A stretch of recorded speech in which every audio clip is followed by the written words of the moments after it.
Good evening, ladies and gentlemen. Welcome to the show. This is Kooks, Cranks, and Iconoclasts, the podcast. The podcast. The podcast. The podcast. The podcast. I'm your host, Mike Lucht, warrior poet, integral activist, international man of misery, etc., etc. Long list of qualifications I don't necessarily feel like sharing at the moment. And this is a continuation of our series on Black Magic Academies, Volume 2, Europa. Excuse me, I had to stop real quick just to eat a bunch of deli meats like a stereotypical TV and or film Italian gangster. Without further ado, let's jump into it.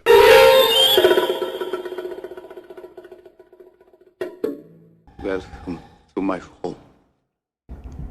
Enter freely of your own will and leave some of the happiness you bring. If the islands of southern Chile represent a convergence, an intersection of belief, landscape, and structured occult practices, then the trail doesn't end there. It leads backwards across the Atlantic into older traditions that may have provided not only an influence, but a foundation. In the Iberian Peninsula, long before such ideas would take root in the Americas, there existed persistent accounts of a hidden place of learning known as the Salamanca. No bells this time. Centered around the historic university city of Salamanca, the legend speaks of a subterranean chamber, sealed beneath churches, concealed within caves, or hidden in forgotten architectural voids, where students gathered not for sanctioned education, but for something far more transgressive.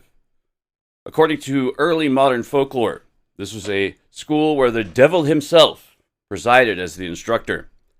There, a select number of pupils, often said to be either 7 or 11, with one chosen to remain behind as payment, were taught arts forbidden by both church and state. Necromancy, illusion, and the manipulation of perception, etc. The ability to move unseen, transform, to influence the minds and bodies of others. The legend of the Cave of Salamanca tells us beneath the Church of San Cyprian, also known as San Cyprian in some accounts, a secret cave lays concealed where Satan taught black magic to students for 7 years at a time. These students were typically college attendees from Salamanca, which was at the time one of Spain's most prestigious university centers during an era dominated by church power. The curriculum reportedly covered magic, divination, and necromancy, with some versions suggesting the devil taught through a talking head or while disguised as a sacristan or church caretaker. At the end of their studies, one student, chosen by lots, would remain behind as payment, either serving the devil forever or losing their shadow to him. The most famous tale associated with this school involves the Marquis of Vienna, aka Enrique of Aragon, a learned man whose books were eventually burned by the Inquisition. According to legend, Vienna was one of the devil's most gifted students who managed to escape his fate through cleverness. Well, quote-unquote cleverness. Unable to pay his debt, he hid in a large pot or barrel when the devil came to collect his payment. The next day, when other students found the cave empty, they simply left the door open, allowing Vienna to escape, proving that at least this version of the so-called Prince of Lies was quite easily deceived. More dramatic versions claimed that while he escaped with his life, the devil kept his shadow or soul, marking him as someone unholy for the rest of his days. The physical location of this supposed school beneath a Christian church adds a layer of irony to the tale. The cave itself exists beneath the Cuesta de Carvajal in Salamanca, though its exact origins remain debated. The site has become a tourist attraction, open daily from 10 a.m. to 10 p.m., with special atmosphere created at night through red lighting and what I can only assume is a cassette tape of spooky sounds found at a Spirit Halloween store. The legend has inspired numerous literary works, including Juan Ruiz de Alarcon's 1625 play, The Cave of Salamanca, which helped standardize many elements of the story. Other strange tales have become attached to the Salamanca over the centuries. One legend speaks of the House of the Dead, named for the skulls that once covered its exterior. According to local lore, a dead woman was discovered in the house under mysterious circumstances, and the place became cursed. It was believed that anyone who entered would most certainly die. The house stood empty for years, with onlookers mysteriously lowering their voices as they passed. Another tale explains the origin of Tentenesio Street's name. San Juan de Sahagún once encountered a crazed bull that had escaped from the market. When he shouted at the animal, "Try, fool!" it miraculously stopped. These stories, while not directly connected to the Devil's School, contribute to Salamanca's reputation as a place where the supernatural and mundane intertwine. Whether such a place existed in any literal sense is, as always, secondary. What matters is the persistence of the idea. The Cave of Salamanca's legend has endured for centuries because it speaks to deeper human concerns about the pursuit of knowledge, the price of ambition, and the boundaries between sanctioned and forbidden learning. In Salamanca, the tale served as a warning to students that the pursuit of knowledge, however noble an endeavor, must be balanced with humility and ethical responsibility. Knowledge is a gift, but also a test. The legend continues to be invoked in conversation, literature, and cautionary tales, reminding us that the devil may offer secrets, but the cost is eternal vigilance, or, for the reckless, a soul lost to darkness. Because the Salamanca is not an isolated legend, it appears in multiple regions across Spain, sometimes attached to specific caves, sometimes to abandoned structures, sometimes to locations that carry a lingering reputation.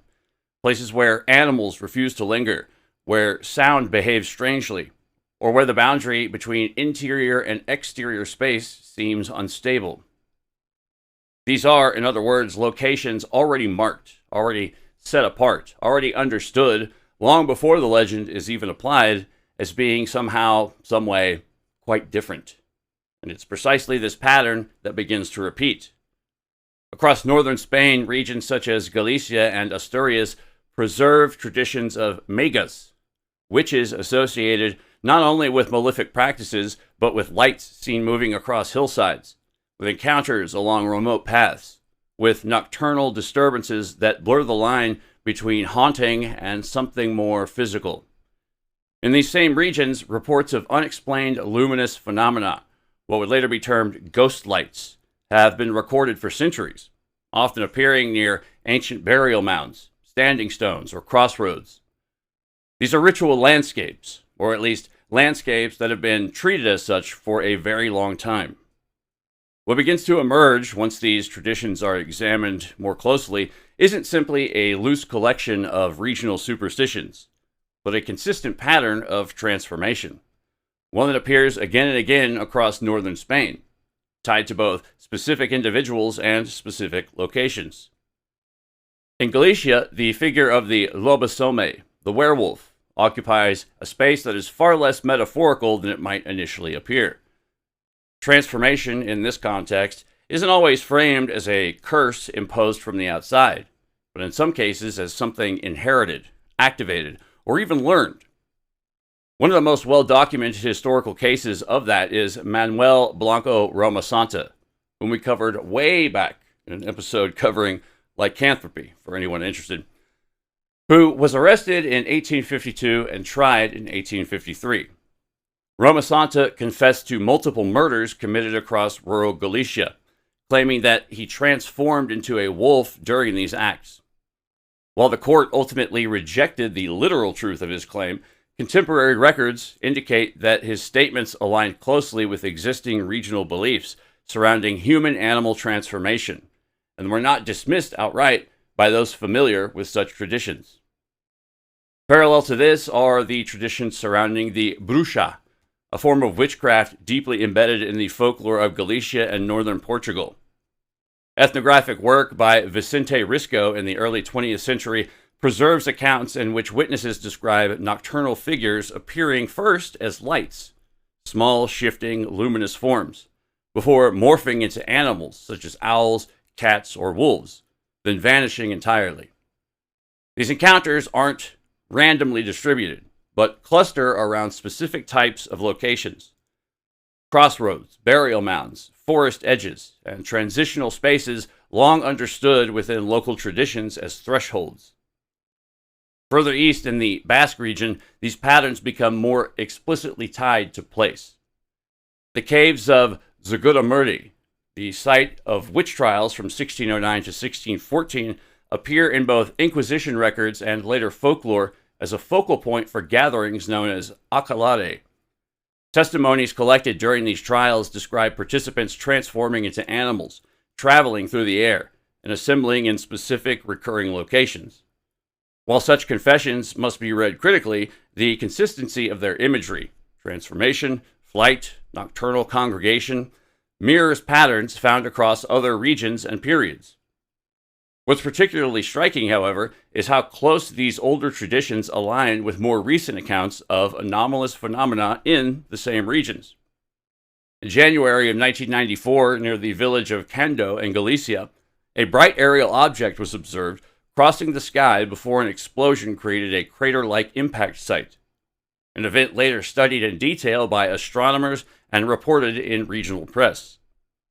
Cando remains associated with this event, which some interpreted as a meteor, while others pointed to its unusual characteristics as evidence of something less easily categorized. Events of this kind, luminous object crossing the sky, descending, impacting, or appearing to interact with the landscape, are often treated as isolated anomalies. But when placed within a longer historical context, they begin to resemble something else entirely.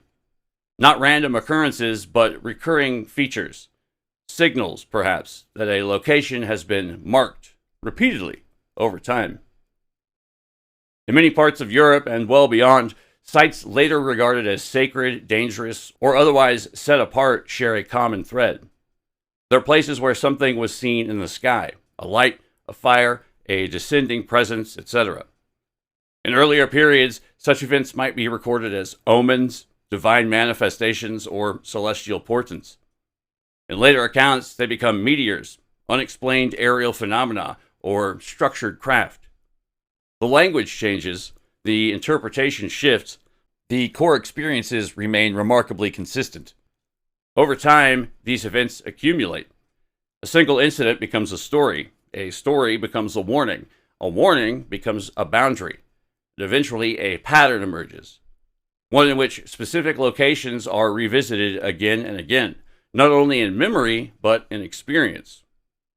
It's within this accumulation that the concept of a ritual landscape begins to take shape.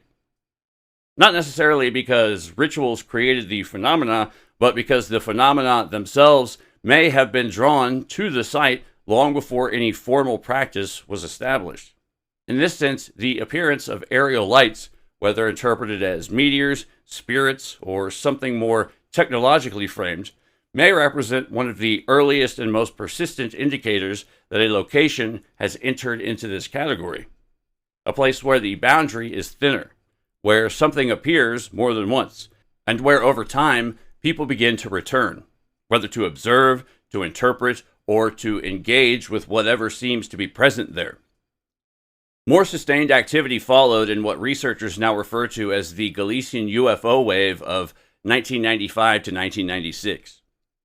Beginning on November 28, 1995, security cameras at a military installation in As Gandaras recorded multiple luminous aerial objects, coinciding with a surge of eyewitness reports across the region.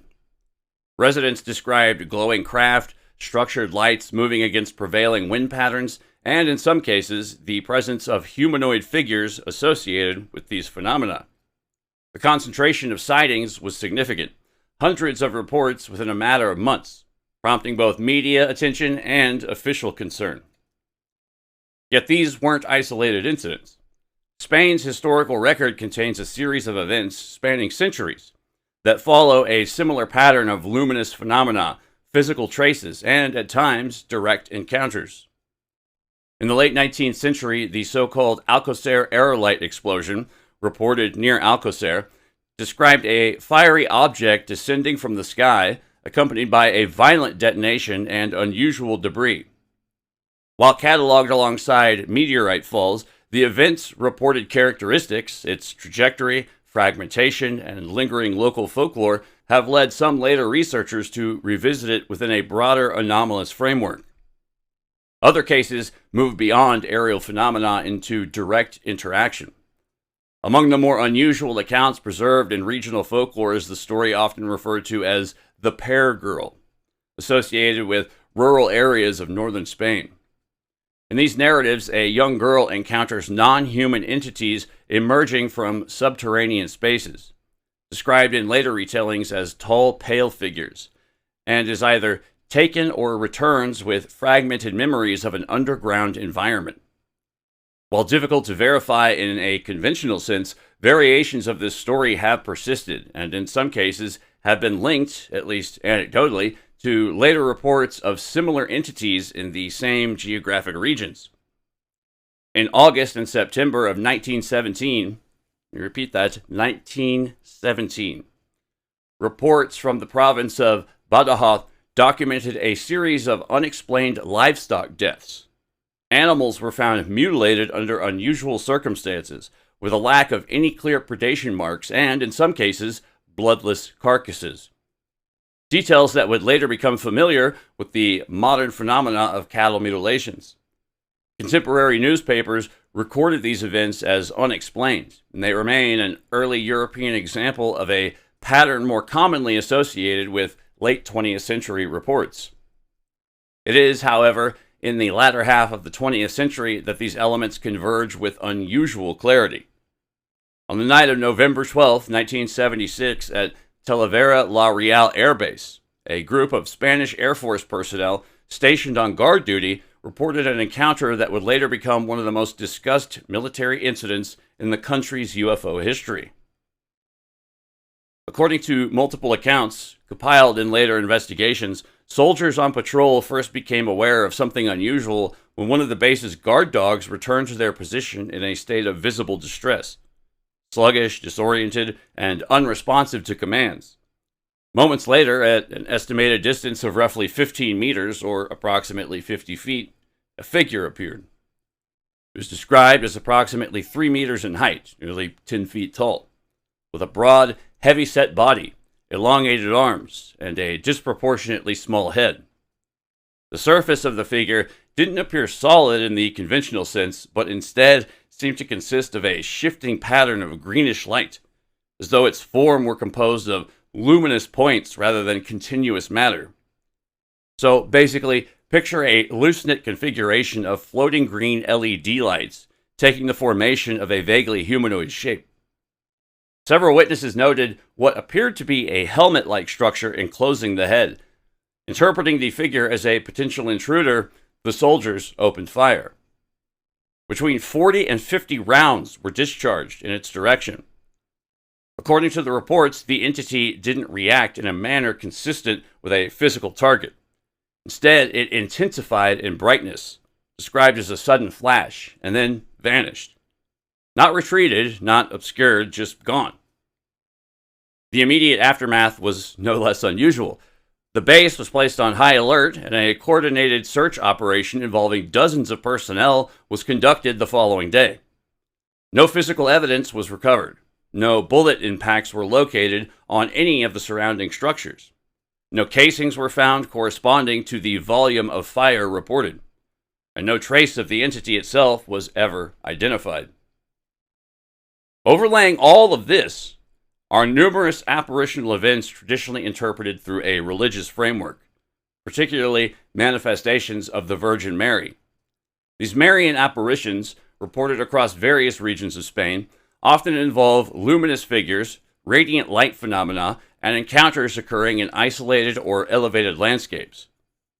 While typically understood within Catholic devotional contexts, researchers such as John Keel and Jacques Vallée have suggested that such events may represent culturally mediated interpretations of a much broader class of phenomena, experiences shaped by expectation, but potentially rooted in something more consistent across time. Taken together, these accounts, spanning meteor-like events, luminous aerial sightings, subterranean encounters, animal mutilations, military confrontations, and religious apparitions, form a pattern that's difficult to reduce to a single category.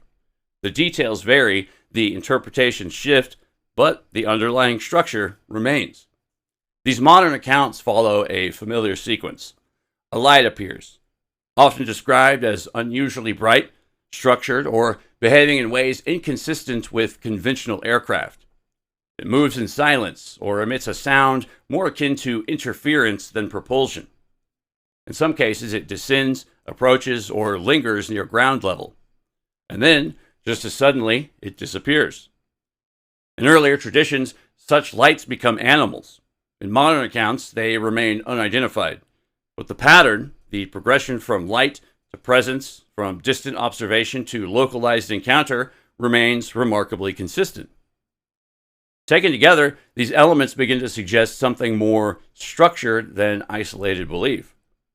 Not a centralized institution in the formal sense, but a distributed system. One in which specific locations, recurring phenomena, and learned practices intersect. A network without a single visible center.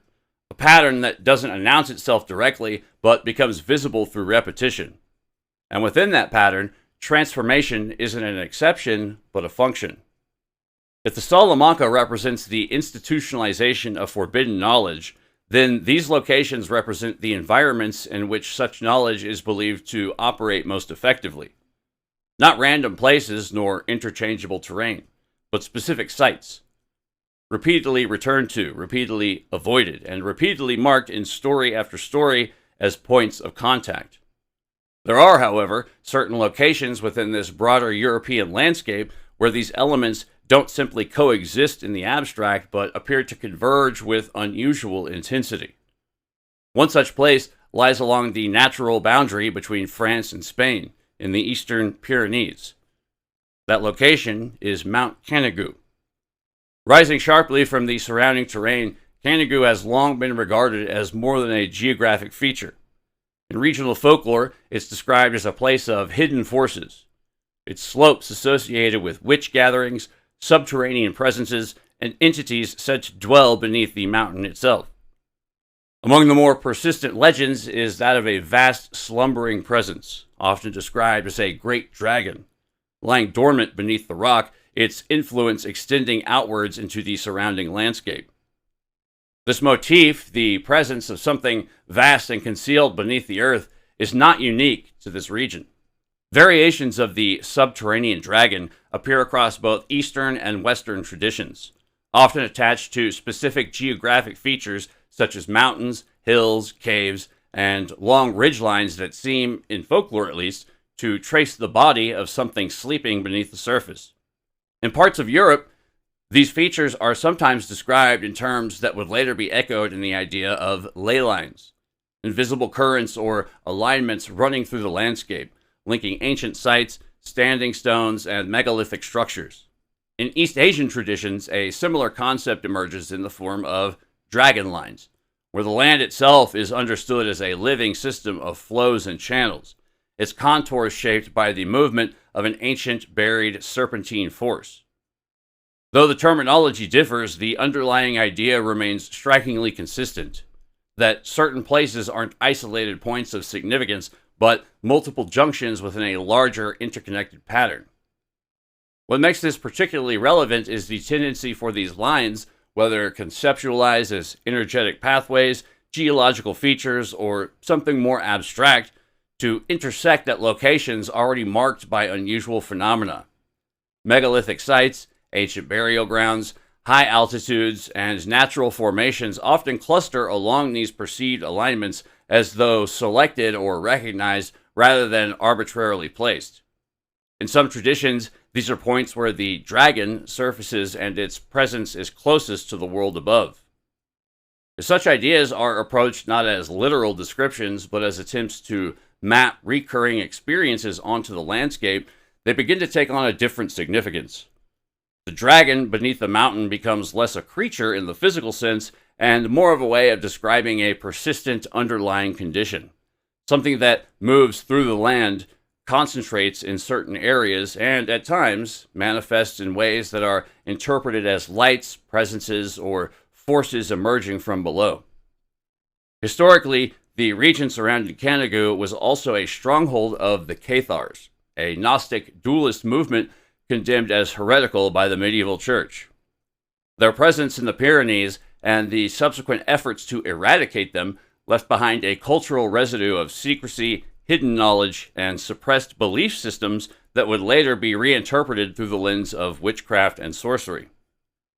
To understand the intensity of that response, it becomes necessary to examine what the Cathars actually believed.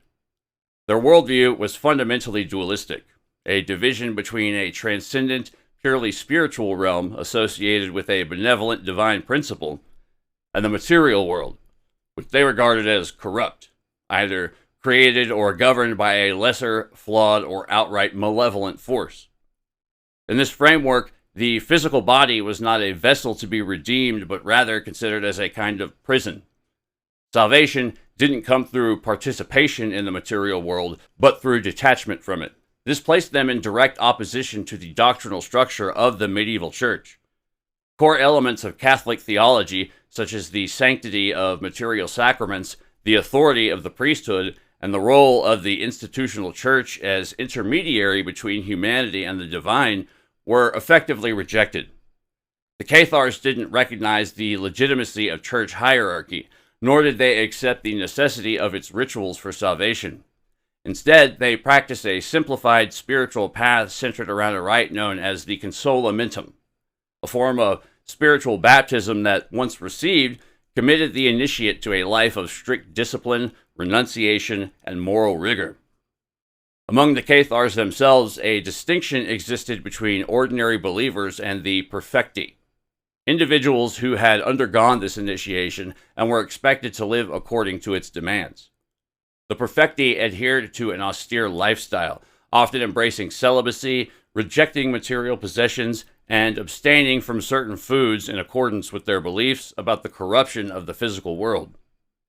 They traveled, taught, and served as spiritual exemplars, but did so outside the authority of the church, creating a parallel structure that undermined ecclesiastical control. Alongside these documented practices, there exists another layer of narrative, one far less stable, but no less persistent. Throughout medieval Europe, groups identified as heretical were frequently accused of engaging in transgressive, often explicitly sexual rites. These allegations appear throughout scattered records of the Inquisition and later accounts, describing acts framed as inverted sacraments or forbidden forms of knowledge tied to the body itself. In some modern reinterpretations, this has been extended into claims of esoteric practices such as so-called spermonosis, quote-unquote spermonosis, the idea of spiritual insight derived through sexual means. However, when placed against what's more reliably known about Cathar beliefs, these claims begin to fracture.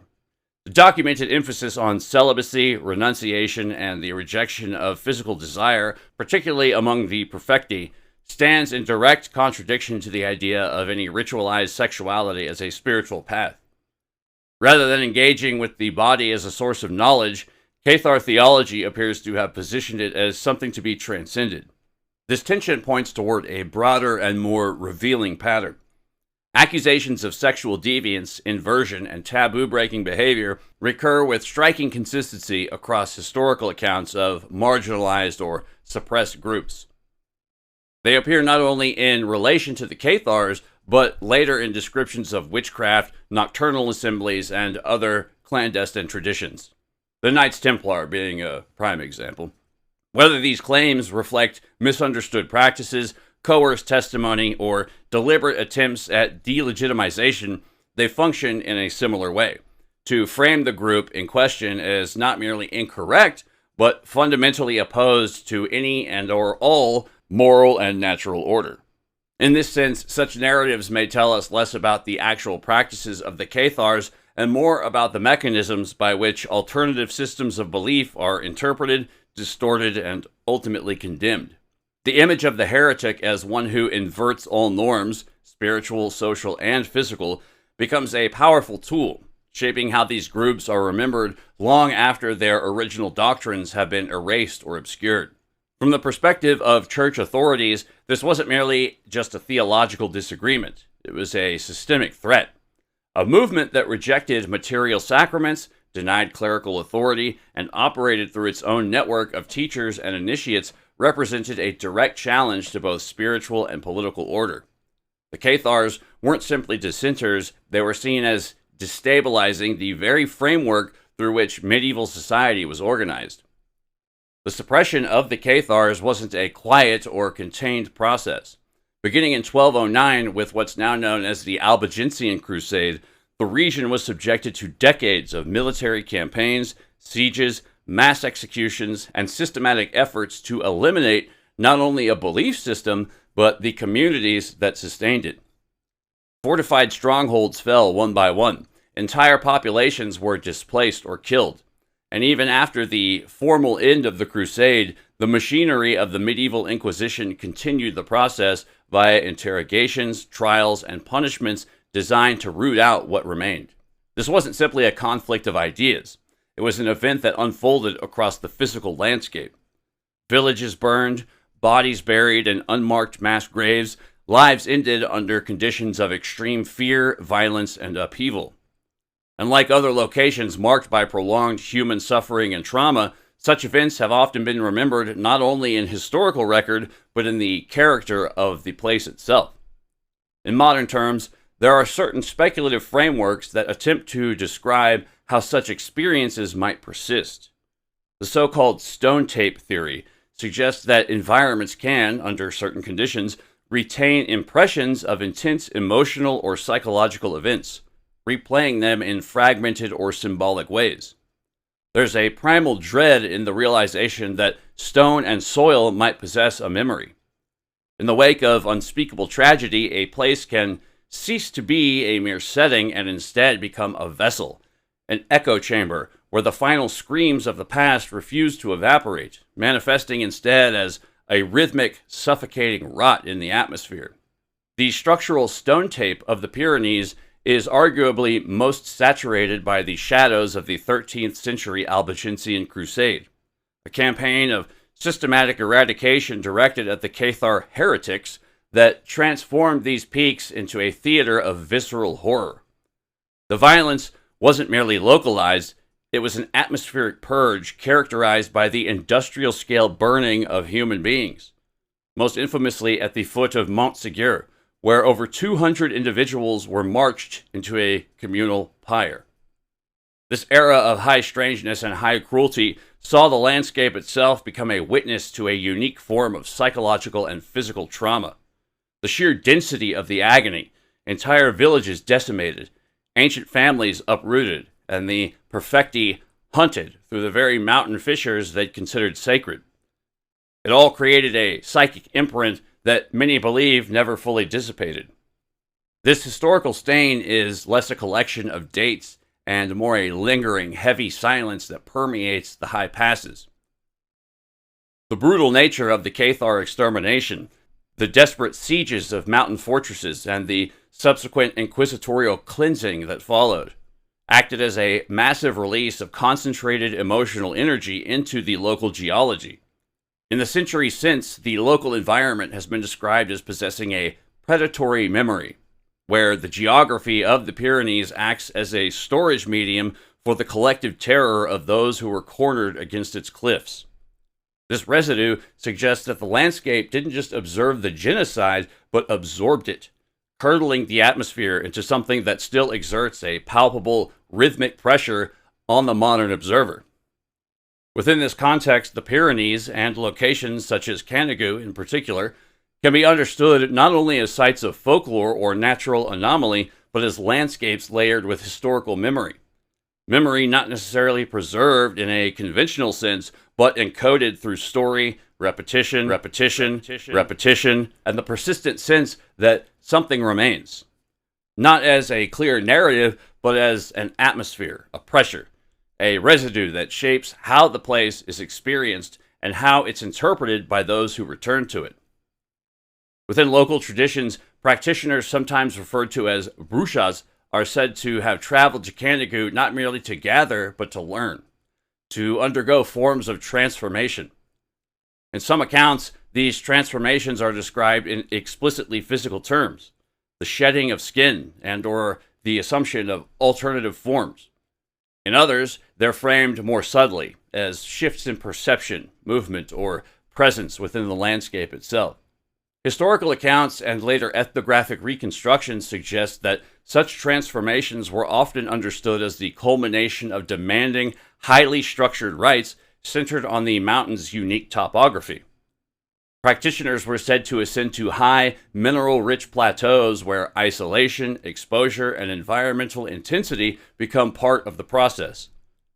References to quote-unquote flying ointments, sensory withdrawal, and prolonged nocturnal activity appear in both folklore and Inquisition records, describing states in which the boundary between internal experience and external perception become increasingly unstable. Much of this cultural scaffolding is preserved within the Costumare Catala, the extensive ethnographic work compiled by Joan Amades, which documents how Canigou's rugged terrain was treated not simply as landscape, but as an instrument. Within these traditions, the transformations attributed to practitioners were not understood as purely symbolic, but as processes linked directly to the mountain's volatile mineral composition and atmospheric behavior. Inquisitorial records from the 17th century in nearby Villefranche-de-Conflent further echo these themes, describing individuals accused of using psychoactive flying ointments, often associated in later analysis with plants such as Aconitum napellus, to induce states in which the soul could be unmoored from the body. These accounts, whether interpreted as confession, coercion, or encoded experience, consistently frame the summit as a site of transition, where the boundary between physical and perceptual reality could be crossed. These practices, when viewed through a modern lens, begin to align with a broader pattern observed across so-called ritual landscapes. Locations characterized by unusual geology, fault lines, mineral deposits, elevated electromagnetic activity, have, in multiple contexts, been associated with reports of luminous phenomena, transient lights, structured glows, or what later researchers would categorize as earth lights. Works by investigators such as Paul Devereaux have explored the possibility that such phenomena may arise from natural geophysical processes, including tectonic strain and atmospheric ionization, producing visible plasma-like manifestations under certain conditions. Within this framework, the accounts of cold fire, dancing sparks, and luminous coronas surrounding practitioners begin to take on an additional dimension. Rather than being understood solely as symbolic or hallucinatory, they may represent attempts to describe real, externally observable phenomena, interpreted through the cultural and experiential vocabulary available at the time. The mountain, in this sense, is not simply a backdrop, but an active participant, a system capable of generating rare but repeatable environmental effects.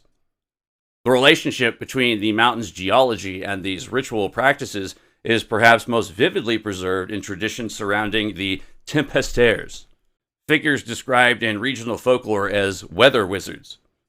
These practitioners were said to engage directly with the mountain's atmospheric volatility, using rhythmic sound, physical contact with exposed stone, and carefully timed activity during electrical storms to work the environment itself.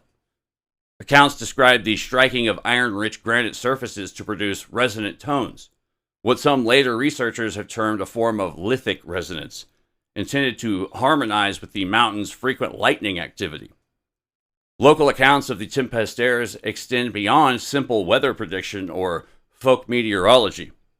In Catalan and Pyrenean traditions, these figures were often described as individuals capable of influencing storms directly, either diverting them away from vulnerable villages or, in more ambiguous tellings, calling them down upon specific areas.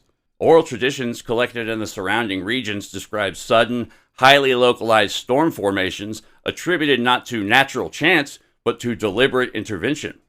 A clear sky giving way within minutes to violent winds, electrical activity, and torrential rain, contained not to an entire valley, but to a single slope, a single field, or even a single settlement. In some accounts, these acts were protective. A storm redirected at the last moment, breaking apart before reaching cultivated land. In others, they were punitive or transactional, storms unleashed in response to disputes, perceived injustices, or failures to uphold certain obligations.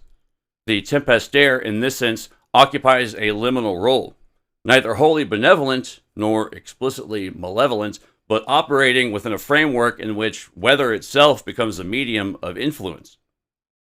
Descriptions of their methods vary, but certain motifs recur with notable consistency. The use of elevated ground, the timing of activity to coincide with atmospheric instability, the presence of specific gestures, sounds, or invocations performed in rhythm with the building storm. In some cases, objects are mentioned, stones, staffs, or metallic implements, used not as tools in a mechanical sense, but as points of contact between practitioner and environment. What emerges from these accounts isn't merely the idea of controlling the weather, but of entering into a form of exchange with it. Storms aren't treated as external forces to be resisted, but as dynamic systems that can be engaged, redirected, or, under the right circumstances, intensified.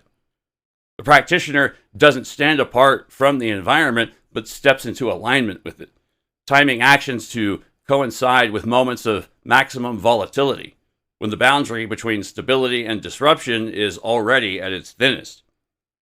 It's within this narrow window between calm and storm that the most unusual reports tend to cluster, not only of sudden atmospheric shifts, but of accompanying luminous phenomena, brief flashes that don't behave like lightning, persistent glows along ridgelines, or momentary spheres of light appearing in tandem with electrical activity. Whether these are interpreted as natural byproducts of extreme conditions or as something more deliberate depends largely on the framework applied. But within the traditions themselves, they are rarely treated as incidental. They're signs, indicators that the process, whatever it may be, is working. Whether understood as symbolic ritual or proto-environmental manipulation, these practices suggest a worldview in which weather, light, and landscape weren't separate phenomena, but interconnected expressions of a single system. Anthropological interpretations of these traditions have proposed that the so-called circles of cold fire reported during such rites may correspond, at least in part, to naturally occurring electrical or plasma effects, rare, localized, and poorly understood, but capable of producing visible luminous manifestations under specific conditions. At the same time, the role of the practitioner cannot be dismissed. Rhythmic movement, repetition, fasting, sensory deprivation, and the use of psychoactive substances are all known to alter human perception in highly profound ways. In such states, the distinction between internally generated imagery and externally observed phenomena can become increasingly permeable. What emerges isn't necessarily illusion, but an intensified interaction between mind and environment, one shaped by expectation, training, and the symbolic framework through which the experience is interpreted. In this sense, the tempestaires occupy a crucial position within the broader pattern. Figures who don't merely witness anomalous phenomena, but attempt to engage with, influence, or even generate anomalous phenomena. A tradition of weatherworking that, in its structure and intent, begins to echo similar accounts found elsewhere in Europe, suggesting that what appears here in localized form may, in fact, be part of a much wider and older system of knowledge, a system that will further reveal itself in full as we continue our journey further on into deeper Eastern European territory. Ooh la la. Some of the more speculative models have attempted to extend this interaction further, suggesting that under certain conditions, luminous plasma phenomena might exhibit complex, even quasi-organized behavior, or that human consciousness itself may be more sensitive to electromagnetic and environmental variables than is fully understood. While such ideas remain controversial and aren't widely accepted within mainstream science, they reflect an ongoing effort to reconcile recurring experiential patterns with physical processes. What remains consistent, however, is the convergence itself. A specific type of landscape, a set of practices designed to alter perception, and the repeated appearance across time of luminous, structured phenomena that resist easy classification. In this light, Canigoo can be understood not merely as a site of folklore, but as a point of intersection, a place where geological conditions, human ritual behavior, and anomalous light phenomena overlap, producing experiences that are interpreted in different eras as transformation, manifestation, or encounter. What's particularly notable, however, is that Canigoo has also become associated in more recent decades with reports of unexplained aerial phenomena. Lights observed moving in structured patterns, sudden luminous appearances near the summit, objects described as emerging from or descending into the mountain itself. Whether interpreted as atmospheric phenomena, misidentified craft, or something more anomalous, the recurrence of such reports places Canigoo within the same category as other locations we've previously examined. Throughout the late 20th and early 21st centuries, hikers, climbers, and residents in the surrounding valleys have described repeated encounters with luminous objects exhibiting behaviors difficult to reconcile with conventional aircraft. Reports collected in regional UFO bulletins and French-Spanish investigative circles describe lights that maintain fixed positions against strong mountain winds, then accelerate abruptly along the ridgelines before vanishing without visible transition. In several accounts from the 1980s and 1990s, witnesses positioned along the slopes reported spherical or ovoid lights rising silently from below the tree line, ascending towards the summit before either dimming out or appearing to enter the mountain itself. From a contemporary perspective, such reports are frequently categorized under the broader designation of unidentified aerial phenomena, or UAP, if you're cheeky, within certain interpretive frameworks, particularly those influenced by researchers such as John Keel or Jacques Vallée. These events aren't necessarily understood as extraterrestrial in the conventional sense, but as manifestations of a more complex, possibly ultra-terrestrial presence, one that interacts with human perception and cultural expectation, adapting its appearance across time. When viewed alongside the older traditions associated with Canigoo, such as the accounts of transformation, the emphasis on altered states, and the interpretation of luminous phenomena as indicators of successful rites, the parallels become difficult to ignore. The language has changed and the frameworks have evolved, but the core experience remains constant. A light appears, behaves in ways that defy expectations, reveals something of itself, and then vanishes. This recurrence suggests more than mere coincidence. It identifies the mountain as a permanent point of convergence. It's a site where the ancient quest for hidden knowledge and the physical quote-unquote shedding of skin bleed directly into modern reports of intelligent aerial phenomena. Once again, the pattern holds: a marked landscape, a tradition of initiation, and a persistent encounter with lights that refuse to behave as they should. From such locations, the transition northward into the British Isles doesn't represent a departure from the pattern, but its continuation. In the British Isles, the figure of the witch is replaced, in many cases, by something more ambiguous: the cunning man, the cunning woman, or collectively known as the cunning folk. Practitioners who occupy a liminal role, neither fully condemned but not fully accepted, operating at the edges of their communities. Unlike the structured secrecy of the Recta Provincia or the explicitly diabolical framing of the Salamanca, the traditions of the cunning folk appear decentralized, fragmented, often familial. And yet, beneath the surface, there are indications, subtle and easily overlooked, that something more organized may have previously existed. Certain locations appear repeatedly in association with these practitioners: hills, ruins, isolated structures, and perhaps most notably, places like Pendle Hill. Unlike the more overtly hierarchical or institutionally framed traditions found elsewhere, the cunning folk operated within a system that was at once informal and highly structured, though that structure was rarely visible to outsiders. They were known by many names across the British Isles: cunning men, wise women, charmers, blessers, toad workers, and in some regions, simply the knowing ones.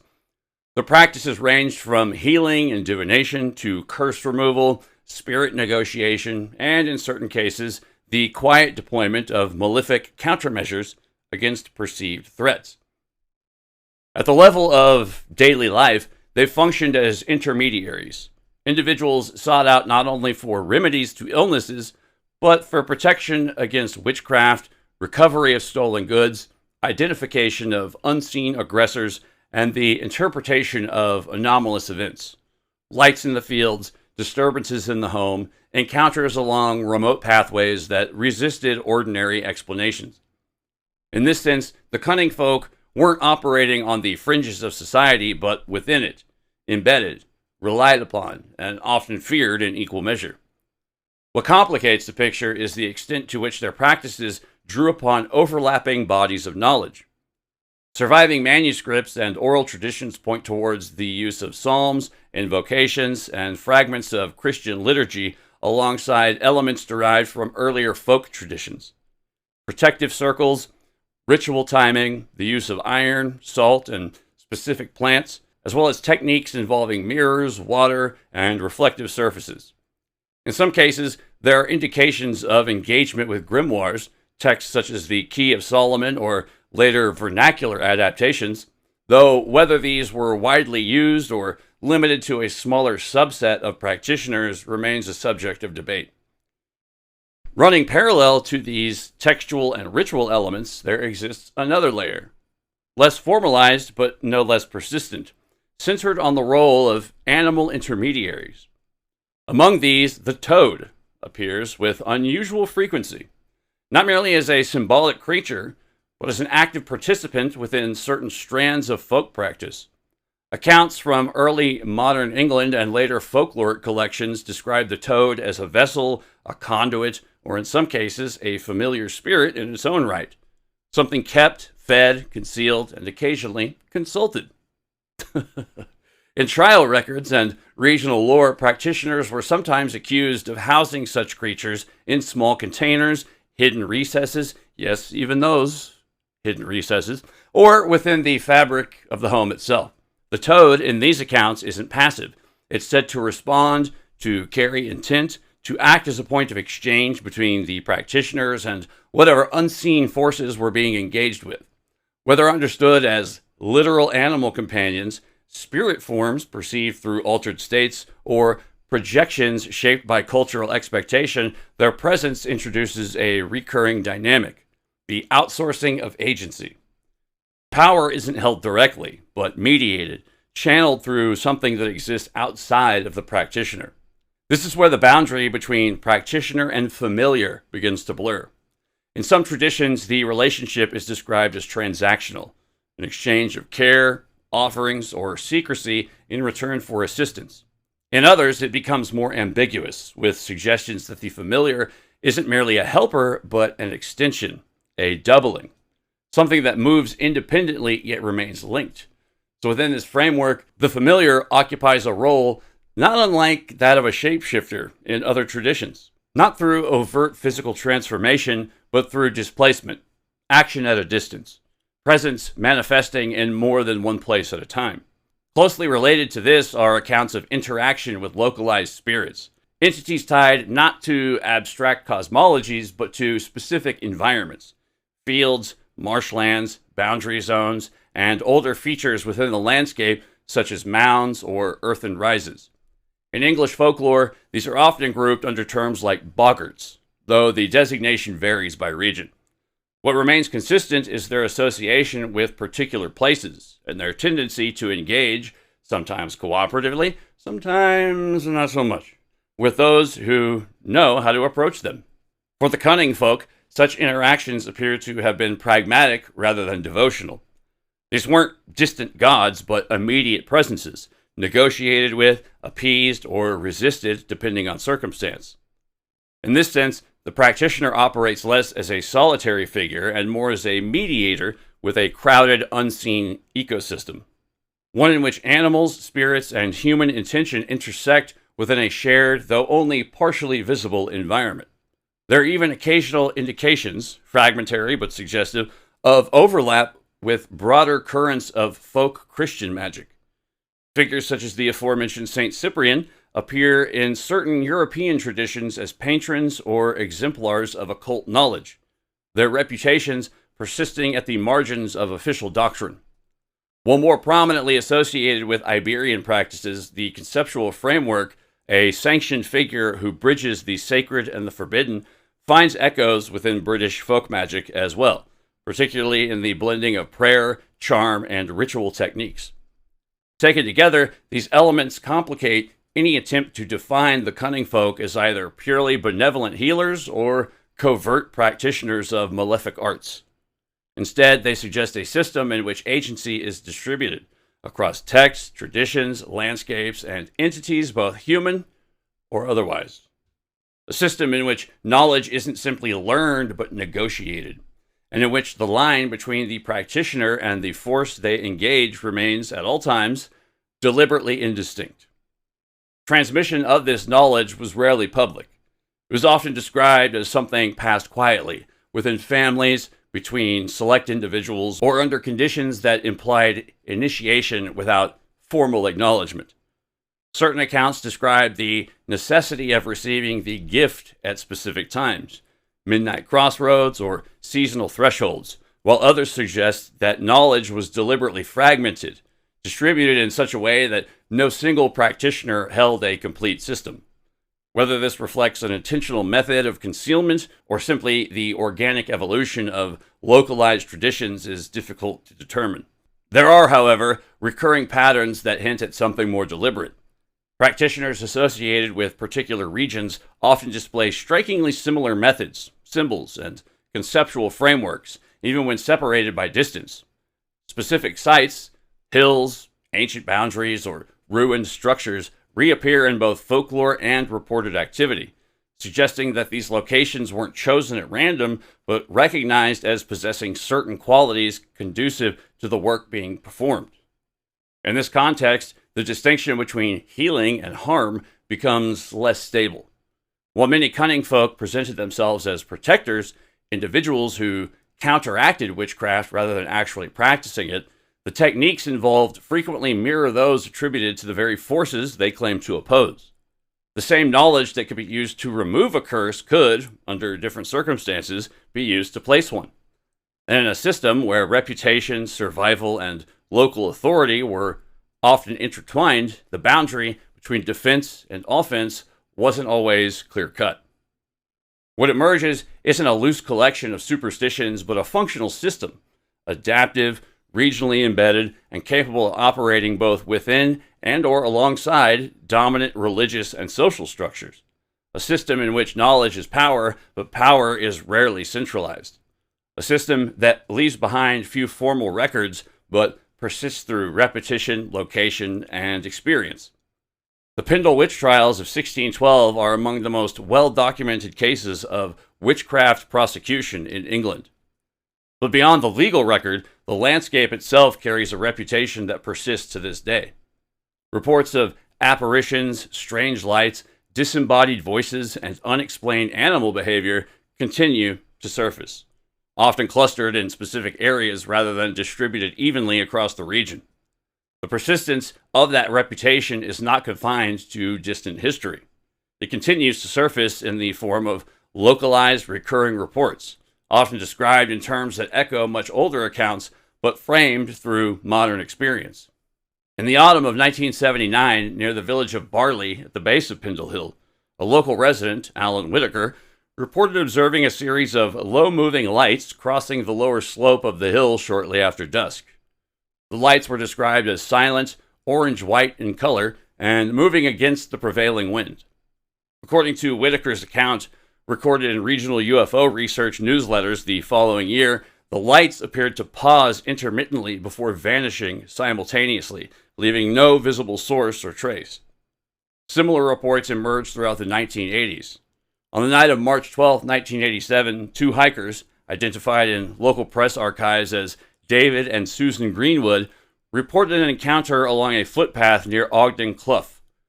While descending from the hill after sunset, they observed what they initially believed to be a lantern or distant torchlight moving rapidly uphill towards them. As the light approached, it intensified in brightness and appeared to separate into two distinct points, maintaining a fixed distance from one another before abruptly extinguishing. Both witnesses later described an accompanying sensation of pressure and disorientation. followed by an absence of ambient sound in the immediate area.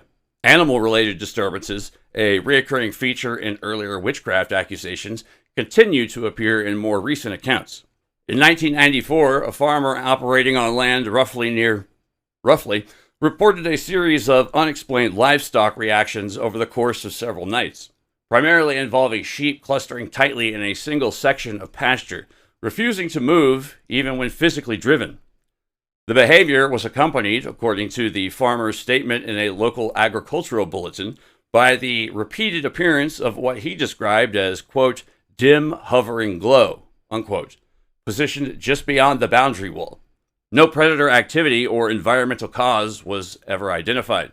More structured sightings have also been documented. In July of 2002, a group of 3 witnesses camping on the eastern side of the hill near Downham reported observing a triangular formation of lights moving slowly across the ridgeline at approximately 11:40 p.m. The lights maintained a rigid geometric arrangement and emitted no audible sound. One of the witnesses, later interviewed by a regional anomalous phenomena group, noted that the formation appeared to quote-unquote tilt as it moved, revealing a darker central mass that was otherwise indistinguishable against the night sky. Even more ambiguous are reports involving what might be described as presences rather than objects. In 2016, a solo walker ascending from the Nick of Pendle route reported hearing what he initially took to be distant voices, indistinct, overlapping, and seemingly carried on the wind. As he continued upward, the voices appeared to localize, no longer diffuse, but situated somewhere ahead along the path. Upon rounding a bend, he reported seeing no one present, though the auditory phenomena persisted for several seconds before ceasing entirely. The account, later shared through local folklore forums and subsequently archived by independent researchers, mirrors earlier descriptions of quote-unquote disembodied conversation, recorded in 19th century collections from the same region. Less frequently documented, but persistent in regional accounts, are reports that move beyond lights or voices and into something more physical, though no less difficult to categorize. Among these are sightings of anomalous animal forms, often described in terms that align with older British black dog traditions, which there's tons of folklore around. In 1998, a driver traveling along a rural stretch between Barley and Newchurch in Pendle reported encountering what he initially believed to be a large dog standing in the roadway. As he slowed the vehicle, the animal was described as unnaturally still, its proportions slightly off, with its eyes reflecting light at an intensity inconsistent with known animals. According to the witness, the figure appeared to quote-unquote flatten or lose definition at its edges before disappearing entirely, leaving no trace on the road surface. Comparable descriptions appear in earlier folklore from the region, in which such animals are not treated as ordinary wildlife, but as boundary figures, entities associated with specific paths, crossroads, or transitional spaces between settlements and open moorland. In these accounts, the encounter is rarely prolonged. The figure appears, is observed, and then disappears, often in a manner that resists clear visual continuity. Other reports suggest disturbances that more closely resemble what might be classified as poltergeist-like activity, though occurring outside the domestic environment, typically associated with such phenomena. In 2005, a group of overnight campers on the lower western slope of Pendle Hill reported a series of unexplained interactions with their immediate surroundings. Small stones were heard striking the exterior of their tents at irregular intervals, despite the absence of wind or visible movement in the surrounding grass. Personal items, such as boots, cookware, and backpacks, were later found displaced from their original positions, in some cases several meters from where they had been left. No footprints or signs of intrusion were identified the following morning. More localized disturbances have also been recorded in nearby villages. In 2011, a resident in the outskirts of Roughly reported repeated nocturnal knocking sounds originating from interior walls, accompanied by the movement of small household objects, such as keys, utensils, etc., without apparent cause. While such accounts fall within the broader category of domestic haunting reports, their proximity to the Pendle region and their recurrence alongside external phenomena has led some researchers to consider them part of a wider environmental pattern rather than isolated incidents. What unites these reports isn't their specific form, but their behavior. Brief manifestations, limited duration, a resistance to sustained observation. Whether appearing as animal forms, unseen forces, or localized disturbances, they occupy the same pattern as the lights and voices, emerging within defined areas, interacting momentarily, and then withdrawing without resolution. Taken individually, each of these incidents might be dismissed: misidentification, environmental anomaly, perceptual error, and so on. But taken together and viewed in the context of the landscape's longer history, they begin to form a pattern. Lights that behave in structured or unconventional ways, animal reactions without clear cause, sensory distortions, auditory, spatial, temporal, occurring in specific, repeatable locations. The same hill, the same surrounding villages, the same narrow band of terrain in which reports continue to cluster generation after generation. Here again we see the convergence. Not a single phenomena, but many. Not a single explanation, but a layered accumulation of them. And it's within this environment that the cunning folk operated. Not as isolated individuals, but as participants in a system, while less visible than others, that may have shared similar underlying structures. Because even in England, there are whispers, fragmentary, inconsistent, but persistent, of gatherings, of knowledge passed under conditions of secrecy, of techniques learned rather than intuited. Not an academy in the formal sense, but not entirely unstructured either. If the traditions of the British Isles suggest a system that is present but obscured, fragmented across individuals, locations, and half-remembered practices, then in northern Italy, we encounter something that appears briefly in far clearer form before being systematically dismantled. In the Friuli region, historical records from the late 16th and early 17th centuries describe a group known as the Benandanti, literally the good walkers. At first glance, they don't fit the expected pattern. They don't describe themselves as witches. They don't claim allegiance to malevolent forces. Quite the opposite, in fact. According to testimony preserved in inquisitorial records, the Benandanti believed themselves to be defenders, individuals chosen, often from birth, to engage in nocturnal battles against forces that threatened the fertility of the land. These battles didn't take place in the physical world, at least not entirely. Members described entering trance-like states, falling into deep sleep or paralysis, during which their spirits would leave their bodies and travel to contested spaces. Fields, crossroads, liminal zones tied directly to agricultural cycles and seasonal transitions. There, they would engage in combat. Not with conventional weapons, but with symbolic tools, bundles of fennel stalks, against opposing figures described as witches or malefic entities armed with stalks of sorghum. The outcome of these encounters, they claimed, directly influenced the success or failure of the harvest. Victory ensured abundance, while defeat brought famine. To understand the structure underlying these accounts, it becomes necessary to look more closely at the individuals who identified themselves as participants in these nocturnal battles. Active primarily in the Friuli region of northeastern Italy during the 16th and 17th centuries, the Benandanti described themselves as protectors of the community, tasked with defending the fertility of the land against hostile forces. Membership, according to their own testimonies, was not chosen but marked at birth. Those born with a caul, a membrane covering the head, were believed to be destined for this role. The caul itself was often preserved and worn as an amulet, serving both as a sign of identity and a source of protection. From an early age, individuals so marked would become aware, gradually and often without formal instruction, of their participation in a parallel existence that unfolded during specific times of the year. These events weren't random. The battles described by the Benandanti occurred at designated nights tied to the agricultural calendar. The Ember Days, seasonal thresholds associated with planting, growth, and harvesting. During these periods, practitioners claimed that their spirits would leave their bodies, often described as lying inert with shallow breath, as if in a state between sleep and death, and they would travel across a liminal landscape to engage opposing forces. That landscape, while variable in detail, followed consistent rules. Fields, crossroads, open plains, spaces that mirror the cultivated land but exist in a heightened or altered state. It's here that the Benandanti encountered their adversaries, figures they identified as witches, malefic influences, or servants of destructive forces. Unlike the Benandanti, who wielded fennel associated with vitality, growth, and protection, these opponents carried sorghum or similar barren stalks symbolizing blight, sterility, and decay.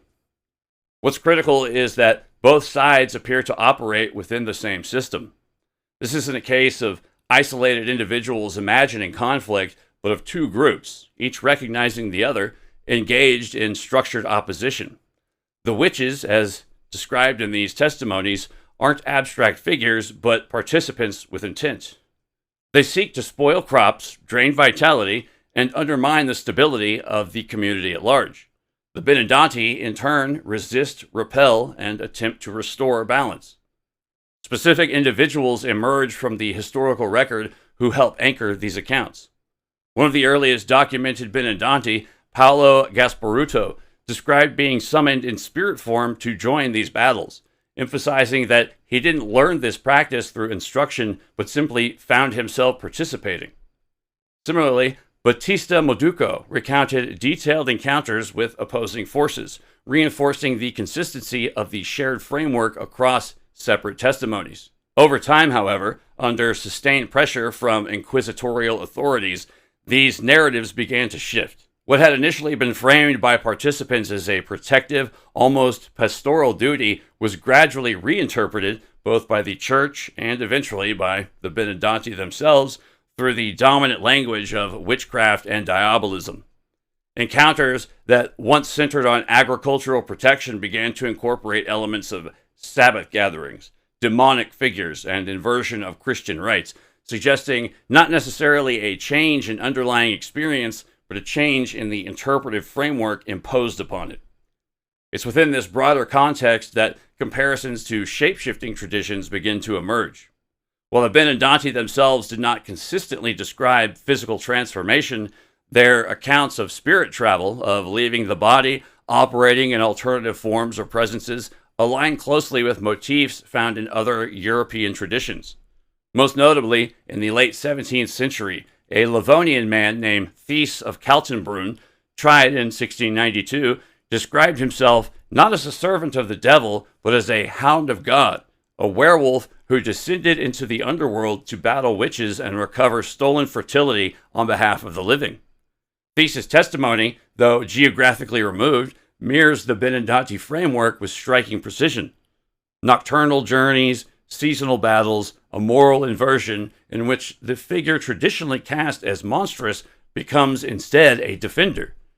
In this sense, the werewolf is not a creature of uncontrolled transformation, but a role, one that, like the Benandanti, operates within a hidden system of conflict over the vitality of the land.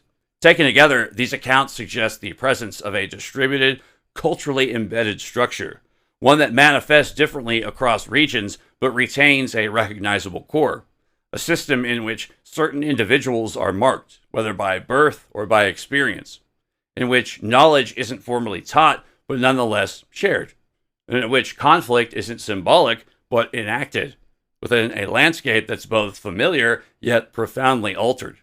What begins to complicate this picture, however, is the extent to which the regions associated with these accounts, particularly Friuli and the surrounding borderlands of northeastern Italy, have also generated their own quieter record of anomalous phenomena. Not in the form of formal chronicles, but in scattered reports. Local testimonies, archival fragments, accounts that, taken individually, remain ambiguous, but in their totality begin to suggest that the landscape itself has long been perceived as unstable. In the rural districts surrounding Cividale de Friuli and Udine, areas directly tied to documented Benandanti testimonies, 19th century folkloric collections record repeated sightings of nocturnal lights moving low across cultivated fields. These lights are described not as distant or celestial, but as embedded within the terrain itself, hovering just above crops, drifting along irrigation boundaries, or appearing briefly before vanishing without transition. In some cases, they're accompanied by reports of unusual silence, an absence of insect or animal sounds, followed by sudden environmental return once the light disappears. By the early 20th century, additional reports begin to surface involving what witnesses describe as figures in the fields. In a 1923 account collected near the village of Primeriaco, a farm laborer returning after dusk reported seeing a tall, indistinct humanoid shape standing motionless among rows of newly planted crops. Maybe a scarecrow, possibly. But the figure, described as lacking any clear facial features and appearing darker than the surrounding environment, was observed for several seconds before quote-unquote collapsing inward and disappearing. No tracks were found, and the crops in the immediate vicinity were later described as flattened in irregular patterns. Similar descriptions appear intermittently in later decades.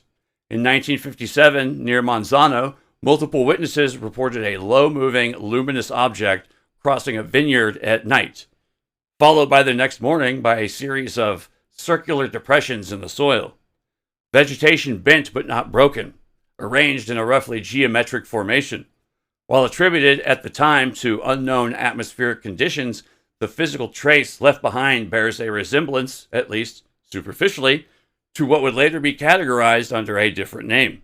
Because by the latter half of the 20th century, these types of ground markings begin to coalesce into a more widely recognized phenomenon: crop circles. Though most commonly associated with southern England, early and often overlooked reports of structured crop formations appear across continental Europe as well. In northern Italy, scattered accounts from the 1960s and 70s describe circular or ring-like patterns appearing overnight in agricultural fields, sometimes accompanied by reports of lights or unusual aerial activity. These formations differ from simple patterns caused by wind or weather. Stalks are bent at consistent angles, nodes show signs of localized heating or stress, and in some cases, the formations exhibit symmetry that suggests intentional structure. What becomes particularly interesting, especially when viewed alongside Benandanti testimony, is the timing and location of such events. Fields, seasonal thresholds, nights already marked within the belief system as periods of heightened activity.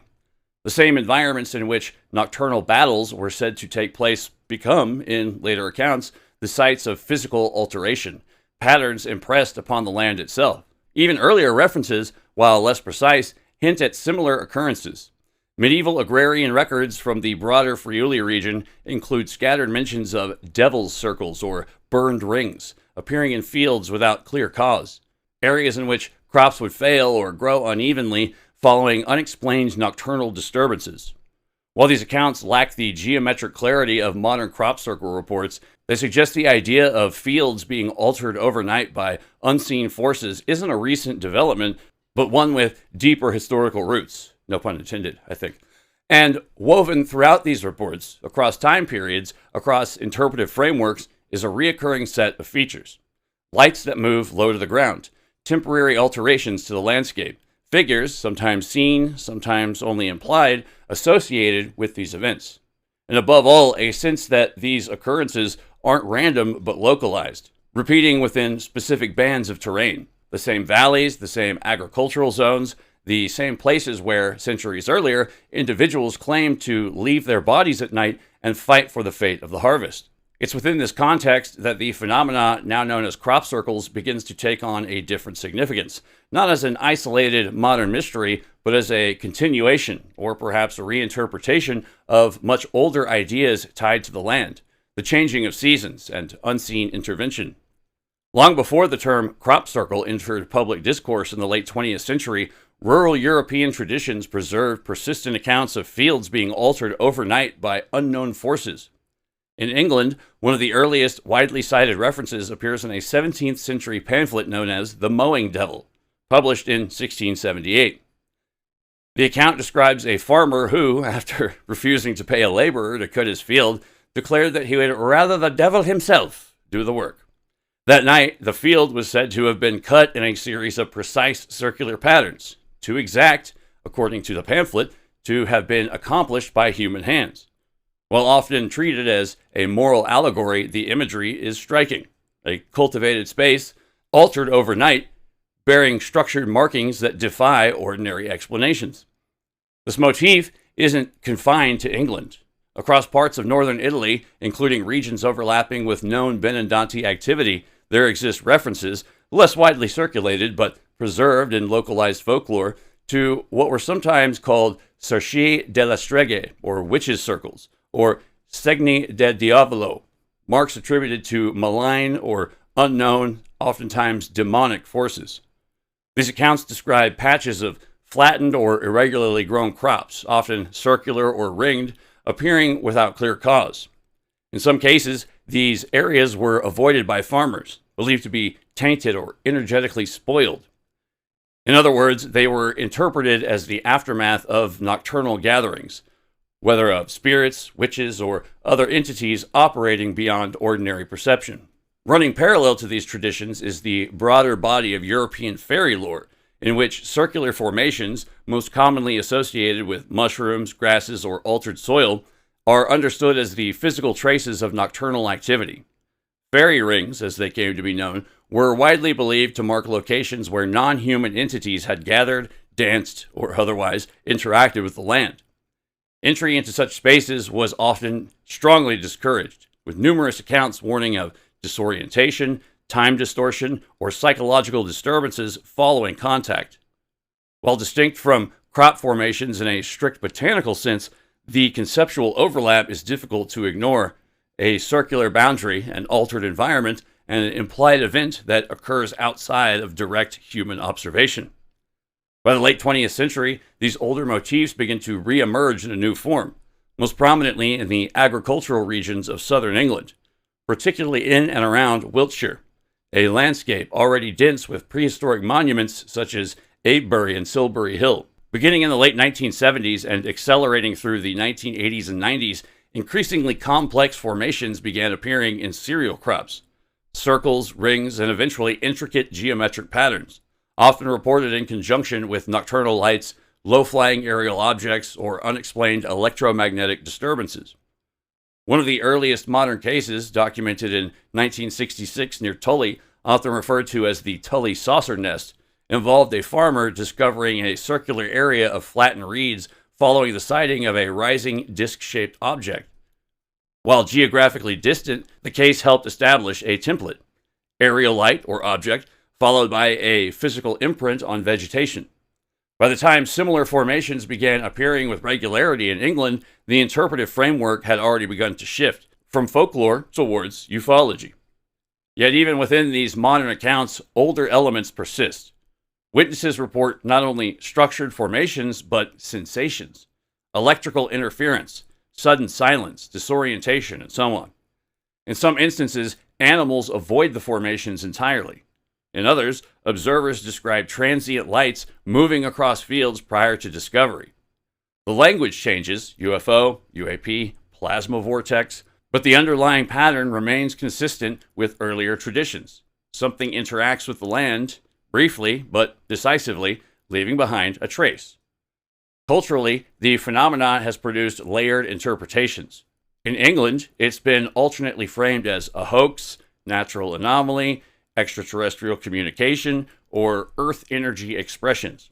In Italy, where reports have been less concentrated but nonetheless present, similar formations have occasionally been interpreted through a hybrid lens, part modern anomaly, part continuation of older beliefs surrounding witchcraft, land spirits, or atmospheric disturbances. Quick side note, by the early 1990s, the crop circle phenomena had reached a level of visibility that extended well beyond rural folklore. National newspapers, television programs, and independent researchers had all begun to engage with the subject, often with radically different interpretations.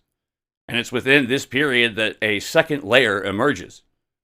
Not the formations themselves, but the question of how information about them was being shaped, filtered, and in some cases, deliberately manipulated. In 1991, two men, Doug Bauer and Dave Chorley, publicly claimed responsibility for creating over hundreds of crop circles across southern England using simple tools: wooden planks, rope, and measured pacing. Their confession was widely covered in the press and is still cited as the primary explanation for the phenomenon's origins. However, the impact of that confession was not so straightforward. Rather than ending interest in crop circles, it appeared to fragment the field. Some researchers accepted the explanation entirely. Others pointed out the complexity and scale of later formations seemed to exceed what two individuals could reasonably produce. And still others began to suspect that the sudden prominence of the hoax narrative itself, amplified rapidly through national media, functioned less as a resolution and more as a reframing. During the same period, figures such as Pat Delgado and Colin Andrews, early investigators of the phenomena, found their work increasingly challenged, not only by skeptics, but by individuals who actively demonstrated how convincing formations could be fabricated. In several documented cases, circles presented as genuine were later revealed to have been constructed specifically to test and often embarrass researchers. Out of this environment, a more controversial interpretation began to take shape, one that framed the proliferation of hoaxes, media stunts, and public confessions not simply as isolated acts, but as part of a broader informational landscape in which narratives were being actively steered. Some commentators have suggested that individuals connected to academic institutions, journalism, or research communities, occasionally those with tangential links to intelligence or defense circles, played a role in promoting the all-hoax explanation in order to contain or discredit more anomalous interpretations. It's important to note that such claims remain unproven. No definitive evidence has emerged demonstrating a coordinated intelligence operation directed at the crop circle phenomenon. However, what can be established is that the 1990s saw a convergence of hoaxing, media amplification, and reputational challenges that blurred the boundary between investigation and performance. In that sense, the crop circle phenomena becomes not only a question of what appears in the fields, but how these appearances are interpreted, contested, and at times strategically reframed. A landscape not only of physical markings, but of competing narratives, each attempting to define what's real, what's illusion, and what's meant to be dismissed. And this is where the connection to systems like that of the Benandanti become more difficult to dismiss outright, because within that earlier framework, the field itself isn't passive, it's contested space, a site of interaction, a place where unseen forces, whether understood as spiritual, environmental, or otherwise, act upon the material world in ways that directly affect growth, yield, and survival. In that sense, the crop circle isn't merely a pattern, it's an imprint, a visible residue of an event not directly witnessed, but inferred through its effect on the landscape. And whether attributed to human agency, environmental process, or something less easily categorized, its appearance within the same types of terrain, agricultural zones, historically active regions, liminal spaces tied to older belief systems, places it firmly within the broader pattern already taking shape. Whether understood as folklore, misinterpretation, rare natural phenomena, or something more complex, the overlap is difficult to ignore. A landscape once described as the site of invisible conflicts begins, in later accounts, to show visible traces, patterns impressed into fields, lights recorded not in testimony, but in memory, photograph, and report, and the suggestion, subtle but persistent, that whatever was believed to occur there may not have been confined entirely to the realm of belief. What's particularly striking isn't merely the content of these accounts, but their consistency. Multiple individuals interrogated separately described similar experiences, similar landscapes, similar rules governing these encounters. A system, structured, repeatable, and understood by its participants as being real. Over time, however, the framework began to shift. Under pressure from inquisitors who interpreted these journeys through the lens of diabolical witchcraft, the Benandanti were gradually reclassified. Their nocturnal travels became Sabbaths. Their opponents became indistinguishable from themselves. Their role as defenders collapsed into that of perpetrators. The system wasn't erased, it was inverted. And yet, even within these altered testimonies, traces of the original structure remain visible. The idea of a group, selected, trained, or at the very least recognized, engaging in coordinated activity with an alternate layer of reality tied to specific locations and cycles, a form of organized, if not formally institutionalized, practice, a nocturnal order, and one that suggests, perhaps more clearly than most, that what later appears as witchcraft accusations may, in some cases, be the distorted remnants of something else, something older, something structured, and something that, like the traditions we've already examined, is inseparable from the landscape in which it operates. From here, the transition eastward brings us to one of the most explicit formulations of this idea, the concept of a hidden school, isolated within a hostile environment, where such knowledge isn't just practiced, but deliberately taught. In the mountainous regions of what is now Transylvania, within the broader expanse of the Carpathian Mountains, we encounter one of the most explicit formulations of the Black Magic Academy concept in all of European folklore, the Scholomance.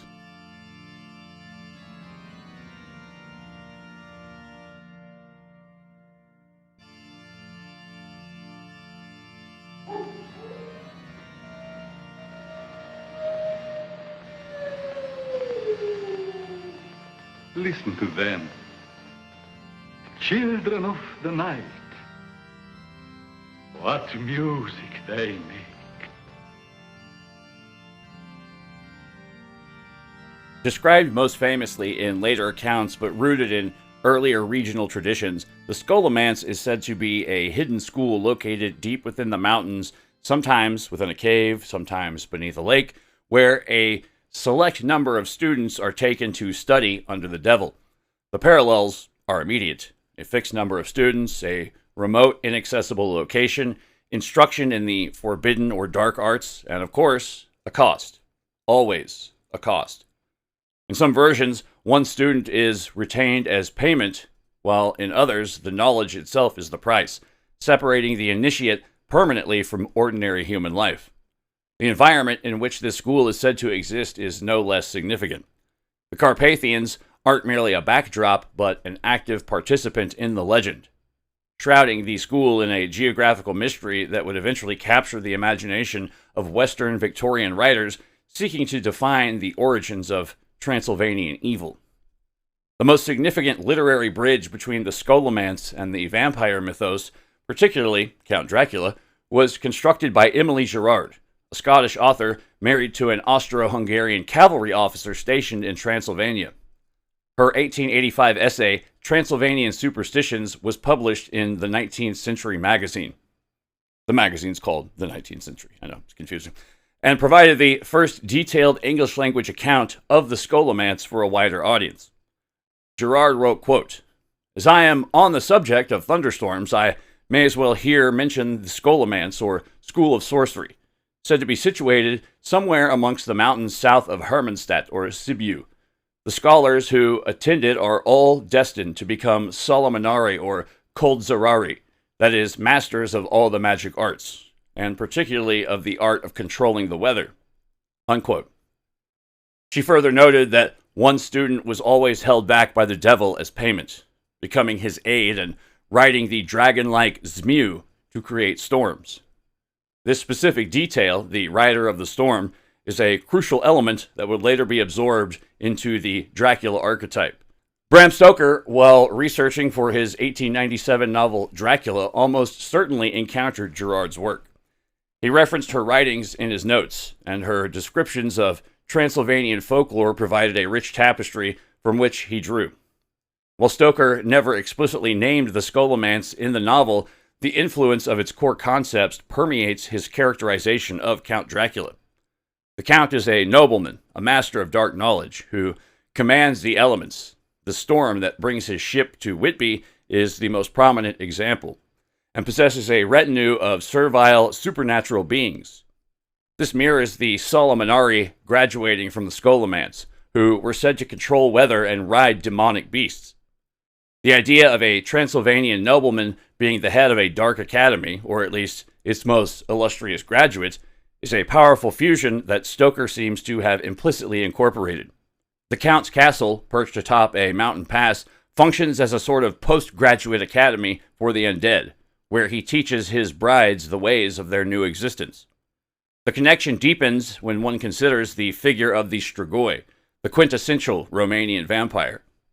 The Strigoi were not merely reanimated corpses, but often living sorcerers or individuals who died improperly and returned as malevolent spirits. They were deeply connected to the occult, and it was a common belief in some regions that the most powerful Strigoi were trained in places like the Scholomance. The Strigoi Mortu, or dead Strigoi, would rise from their graves to drain the life force of their relatives and neighbors, while the Strigoi Viu, or living Strigoi, could send their souls out at night to torment others. These beings were often the local wise men or healers who had crossed a line into forbidden knowledge, a direct parallel to the Scolomance's curriculum. The cost of their power, much like the 10th student, was their soul or their humanity, transforming them into parasitic entities. The geographical link further solidifies this connection. The Scholomance is traditionally placed near the Lake of the Devil, a body of water often identified with the Ochiul Beilui Lake in the Banita Mountains of the Haiteg country, or other remote mountainous areas near the Transylvanian Alps. This region is a historical heartland of vampire folklore, a landscape riddled with legends of the undead and practitioners of dark magic. It's a world away from Stoker's more vaguely defined Borgo Pass, yet it embodies the very essence of the hostile environment where such knowledge could be nurtured. The mountains themselves were seen as liminal spaces, realms between the earthly and the demonic, making them the perfect campus for infernal instruction. Ultimately, the Scholomance acts as a foundational myth for the entire Transylvanian vampire ecosystem. It provides an origin story for the powers wielded by figures like Dracula and the Strigoi. It explains their mastery over nature, their unnatural longevity, and their command over lesser creatures. The Academy is the institution that produces the vampire as a supernatural aristocrat, not just a feral revenant. It transforms the act of becoming a vampire from a curse into a graduation, a dark and terrible commencement from the world's most exclusive and dangerous university. This framework, first presented to the English-speaking world by Gerard and then masterfully woven into the fabric of horror literature by Stoker, cemented the Scolomance's role as an intellectual and spiritual alma mater of Dracula himself, making the Count not just a monster, but the valedictorian of evil. But to understand what the Scholomance represents, it becomes necessary to look beyond the later literary descriptions and into the deeper body of regional folklore from which those accounts appear to have emerged. Because within Romanian and broader Carpathian traditions, there exists a parallel system, fragmented, inconsistently recorded, but persistent, that's centered on figures known as the Solomonari. The Solomonari are not described as ordinary practitioners of folk magic. They occupy a different category entirely. In regional accounts, they're depicted as initiates, individuals who've undergone a process of separation from ordinary society in order to acquire knowledge associated with weather, transformation, and control over forces typically attributed to the divine or the infernal. In some traditions, they're said to have studied in an underground or hidden school, often explicitly identified as the Scholomance itself, where they were instructed in the manipulation of storms, the summoning of hail, and the riding or commanding of dragons. These dragons, sometimes referred to in Romanian folklore as balauri, are not simply mythical creatures in the conventional sense. They're frequently described as atmospheric or elemental entities associated with clouds, lightning, and violent weather storms. The Solomonari, according to these accounts, don't merely summon storms, they generate them, directing these entities across the landscape as instruments of both destruction and control. Hailstorms, in particular, are often attributed to their activity, with entire harvests said to be destroyed as a result of their intervention. The relationship between practitioner and phenomena here becomes difficult to disentangle. The Solomonar is not simply invoking an external force, but operating within a system in which landscape, atmosphere, and perception appear to be interconnected. In some accounts, they're described as traveling invisibly, or as appearing in remote locations. In others, they're associated with physical transformations, most notably into animal or hybrid forms, or into indistinct, shadow-like presences that move through storms themselves. Beyond the weather-wielding Solomonari, the Scholomance's curriculum is believed to encompass a far broader spectrum of the dark arts, deeply rooted in the specific occult traditions of the Carpathians.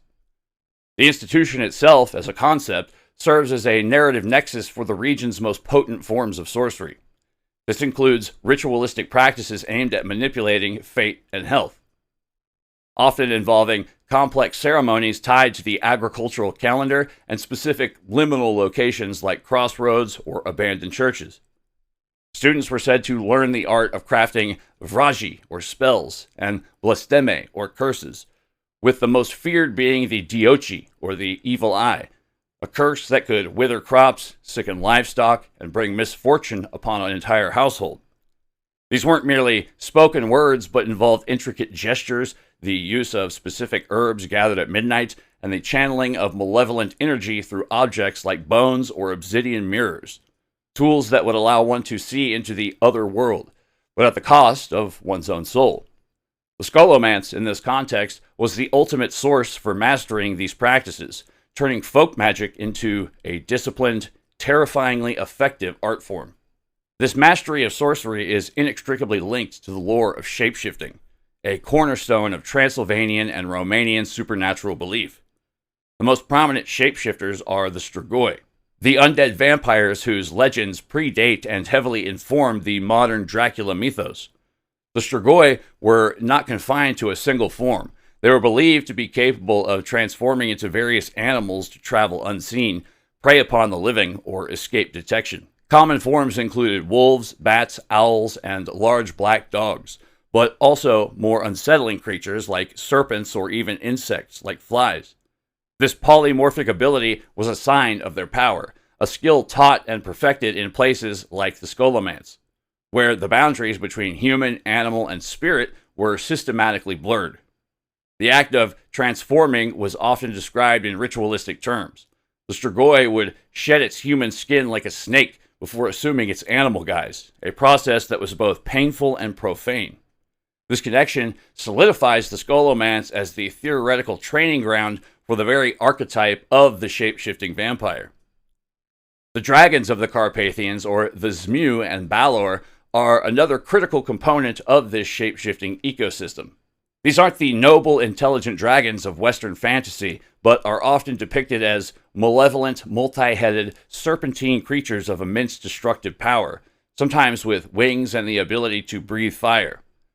Crucially, the lore frequently blurs the line between the dragon and its master.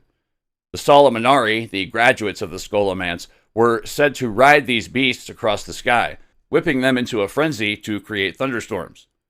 In some traditions, the most powerful sorcerers could become Zmu through a final ultimate act of transformation taught at the school. This represents a complete fusion of practitioner and phenomena, where the human master doesn't just command the dragon, but embodies its elemental force. The Zmu was also known for its ability to shapeshift, sometimes appearing as a handsome, seductive man to abduct maidens, or as a whirlwind of fire, further intertwining it with the themes of deception and raw power central to the Scolomance's teachings.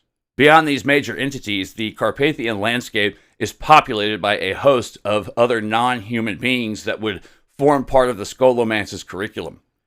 These include the Moroi, or living witches or vampiric spirits who could leave their bodies at night to torment others, the Varkalak, personal favorite, werewolves or demonic dogs associated with eclipses believed to devour the sun and the moon, an entity of particular interest to me personally as it parallels Chinese Tianghu lore that would later inexplicably become the foundation of Japanese Tengu or bird people lore. And then there's the Lele, ethereal, seductive feminine spirits of the air and water who danced in hidden glades, luring travelers to their doom. Each entity represented a different facet of the natural world's dark side, and understanding them meant learning how to summon, bind, or become them. The Scholomance was the ultimate bestiary and grimoire combined, a place where one didn't just learn about these creatures, but learned to be one of them.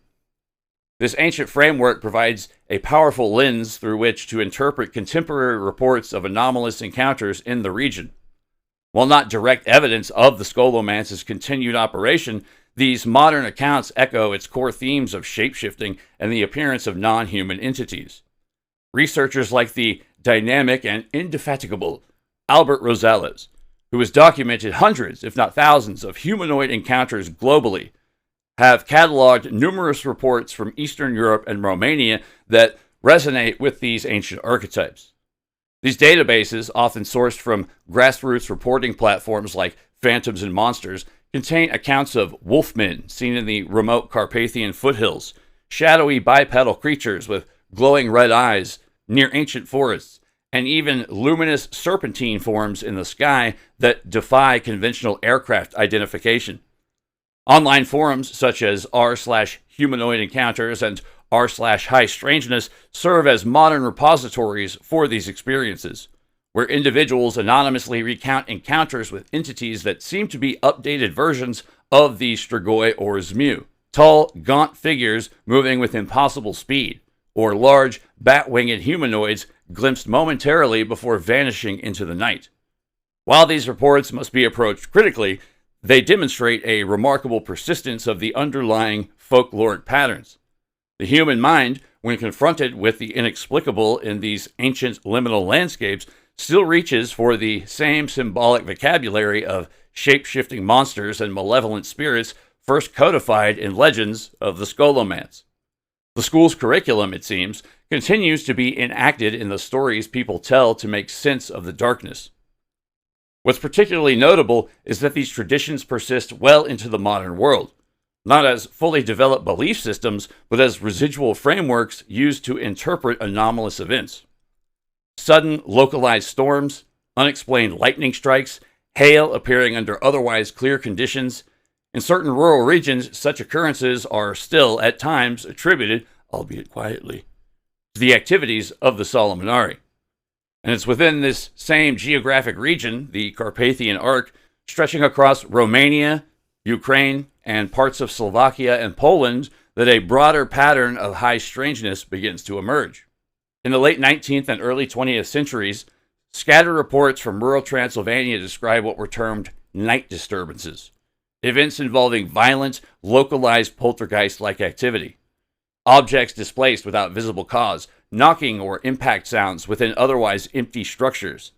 In one 1904 account recorded near Bistrița, a farming household reported repeated nocturnal disturbances over a period of several weeks, culminating in what witnesses described as a pressure in the air, followed by the spontaneous movement of tools and household items.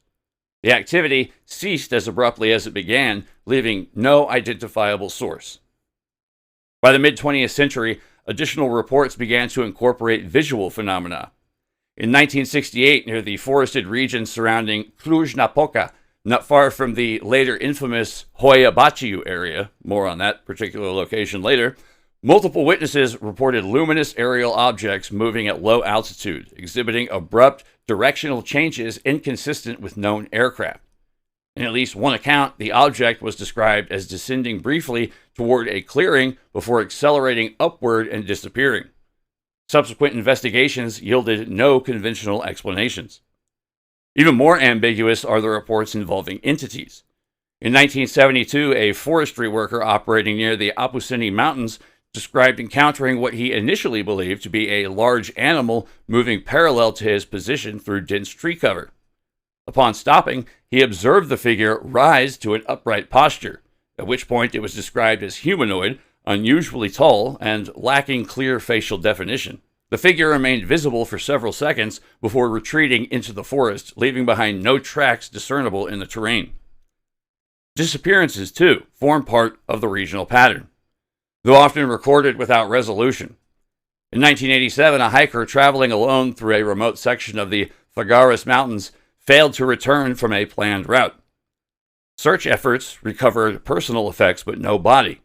While such cases are not uncommon in mountainous terrain, local commentary at the time, preserved in regional reporting, referenced the area's reputation for losing people, particularly in zones associated with sudden weather shifts and poor visibility. A particularly unsettling concentration of such cases has been reported in the Trebek Mountains, not to be confused with the Jeopardy host.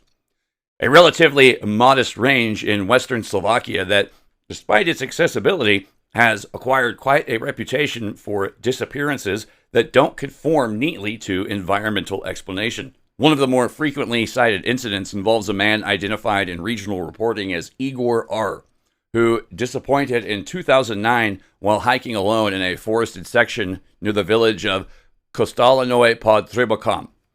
The terrain, while dense, isn't considered especially hazardous, and search efforts were initiated relatively quickly after he failed to return. What followed, however, deviated from standard expectations. Igor was located several days later in a disoriented state, physically exhausted but largely unharmed, in an area that had reportedly already been searched.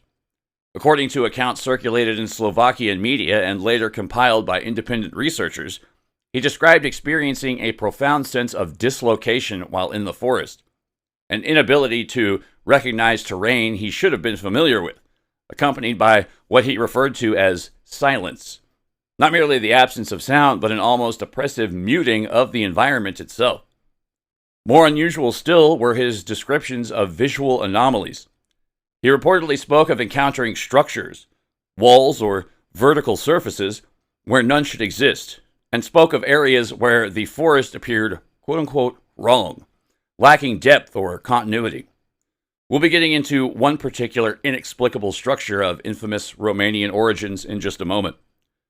However, at one point, he claimed to have seen what he initially interpreted as a human figure at a distance, only to lose sight of it as he approached it, as though it had either retreated impossibly quickly or ceased to be present altogether.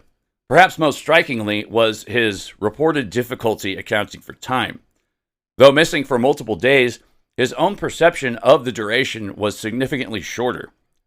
He was unable to provide a coherent sequence of events explaining his movements, and in subsequent retellings, his recollections remained fragmented, focused less on narrative and more on isolated impressions, silence, disorientation, and the persistent sense of being observed. This particular case isn't entirely isolated.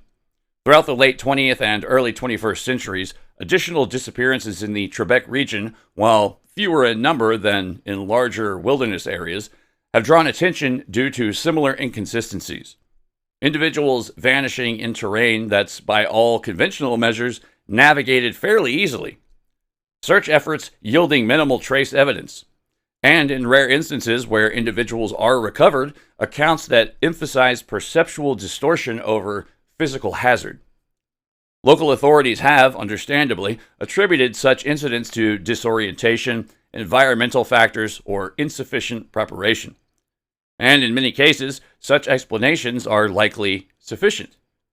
But within regional folklore, and in the growing body of contemporary commentary surrounding these events, the Trebek Mountains have come to be regarded as a location where something less easily categorized may be occurring. A place where navigation fails in ways that are not entirely random, where perception itself appears to become unreliable. When considered alongside the broader Carpathian pattern, sudden weather shifts, luminous phenomena, entity encounters, the Trebek cases introduce an additional variable, not merely the presence of anomalous activity, but the apparent destabilization of spatial and temporal continuity within specific areas of the landscape. Perhaps nowhere is this phenomena more concentrated than in Romania's Hoia-Baciu forest, a site that's emerged as one of the world's most documented paranormal hotspots. Located near Cluj-Napoca and covering over 250 hectares, or approximately just over 600 acres, this forest has earned the moniker Romania's Bermuda Triangle, due to its extraordinary concentration of unexplained events. The forest's very name originates from one of its earliest mysteries, a shepherd named Hoia-Baciu who, along with his 2,000 sheep, vanished without trace within its boundaries. This foundational legend of inexplicable disappearances established the forest's reputation as a place where normal rules of existence might not apply. The modern era of Hoia-Baciu's paranormal documentation began in the 1960s, when biologist Alexandru Sift began studying the area's unusual magnetic fields and strange light phenomena. His photographic investigations reportedly captured luminous forms invisible to the naked eye. This scientific interest peaked on August 18, 1968, when military technician Emil Barnia captured what's become one of Romania's most famous UFO photographs, a disc-shaped object hovering above the forest canopy.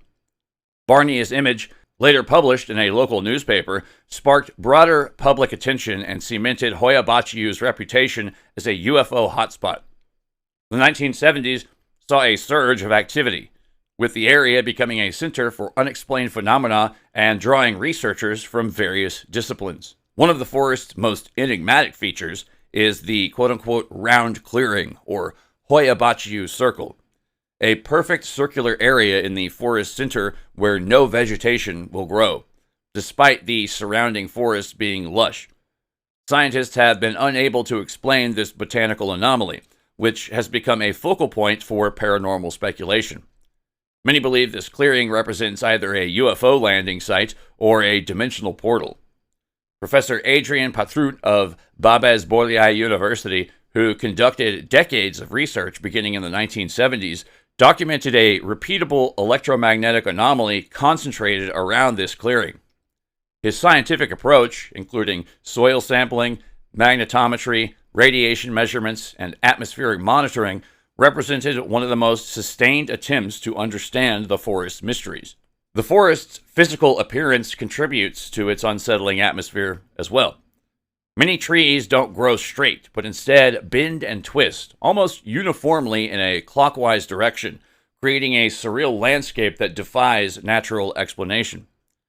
This botanical peculiarity, combined with the barren clearing, forms a landscape that appears fundamentally altered by unknown forces. Beyond its physical anomalies, Hoia-Baciu has become synonymous with temporal and spatial distortions. The most famous case involves a 5-year-old girl who allegedly vanished into the forest in the 1970s, only to reappear 5 years later wearing the same clothes and with no memory of where she'd been. This bizarre case, often cited as evidence of time slips or interdimensional portals, remains unsolved and continues to fuel speculation about the forest's ability to disrupt temporal continuity. Similar stories of missing time experiences have been reported by numerous visitors. Contemporary visitors continue to report a wide range of anomalous experiences. Physical symptoms include inexplicable rashes, nausea, dizziness, sudden burns, and scratches appearing on the skin. Some have described symptoms similar to radiation exposure, though Geiger counter readings have never shown elevated radiation levels.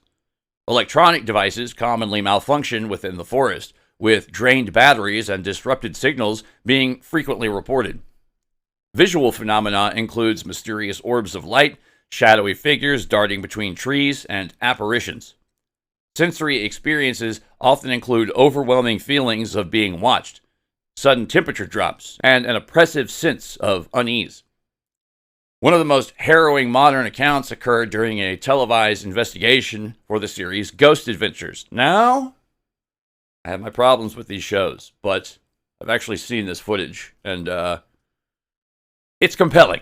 I'll say at the very least, it's compelling. While filming in the forest's infamous clearing area, a nearly perfect circular meadow where no vegetation grows, investigator Aaron Goodwin experienced a sudden, violent, physical, quote-unquote, attack by an unseen force.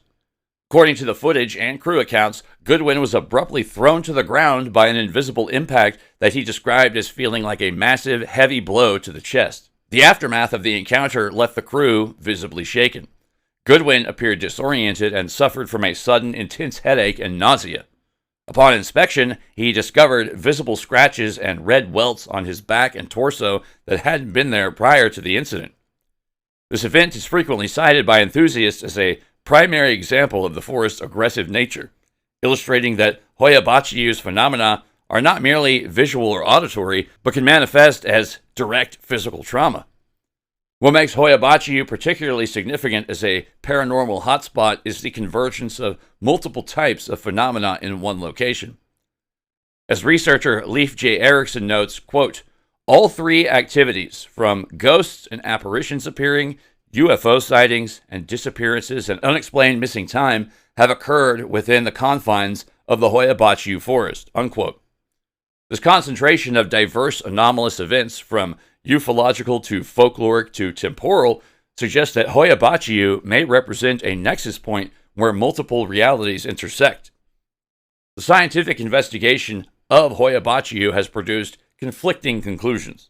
While Petrut documented measurable electromagnetic anomalies, skeptics attribute many experiences to natural phenomena, including magnetic fields that could interfere with equipment and affect human perception. However, no comprehensive subsurface survey using ground-penetrating radar has been published, and no controlled blind study of visitor symptoms has been conducted. This scientific uncertainty has allowed the forest mysteries to persist, with explanations ranging from paranormal to extraterrestrial to interdimensional, etc. Today, Hoia Baciu exists in a dual capacity. It remains both a recreational area with trails, cycling routes, and sports facilities, and a pilgrimage destination for paranormal tourism. Ghost hunters, UFO enthusiasts, and thrill seekers flock to the forest each year, often participating in nighttime excursions with thermal cameras and other detection equipment. This modern paranormal tourism has created a feedback loop where each new report of strange experiences adds to the forest's reputation, which in turn attracts more visitors seeking anomalous experiences. The enduring mystery of Hoia Baciu lies not merely in individual incidents, but in their cumulative effect. As one analysis notes, quote, "The deeper truth about Hoia Baciu isn't whether ghosts walk between its crooked trees. The deeper truth is how a forest becomes haunted in the first place, how layers of folklore, landscape strangeness, Cold War paranormal research, and 21st century television converge to produce a place the world agrees is terrifying, even though no one can agree on why." Unquote. In this sense, Hoia Baciu represents a perfect storm of factors that contributes to the creation of a paranormal hotspot. Genuine landscape anomalies, centuries of folklore, scientific investigation that raises more questions than answers, and modern media amplification. Perhaps no single modern legend encapsulates this convergence more powerfully than the alleged discovery of a subterranean complex beneath the Bucegi Mountains, an event that has become a cornerstone of 21st century paranormal lore. The story centers on a potentially momentous find in the summer of 2003, when a top-secret section of the Romanian intelligence service, SRI, which is a familiar moniker, codenamed Department Zero, supposedly made an astonishing discovery deep within an unexplored area of the Bucegi Range. The narrative posits that this initial find was soon after detected and co-opted by the Pentagon, which, using state-of-the-art satellite technology, had independently pinpointed a major anomaly within the mountain. This anomaly was described as a sealed hemispherical energy barrier located approximately 40 meters, or roughly 130 feet, between two famous rock formations on the mountain's plateau, the Babele, or the Old Women, megaliths, and the naturally formed Sphinx of Bucegi.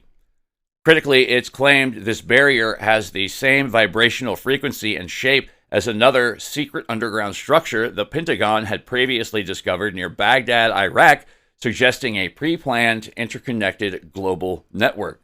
What was allegedly found behind this barrier is what elevates the story from a simple conspiracy to a full-blown modern myth.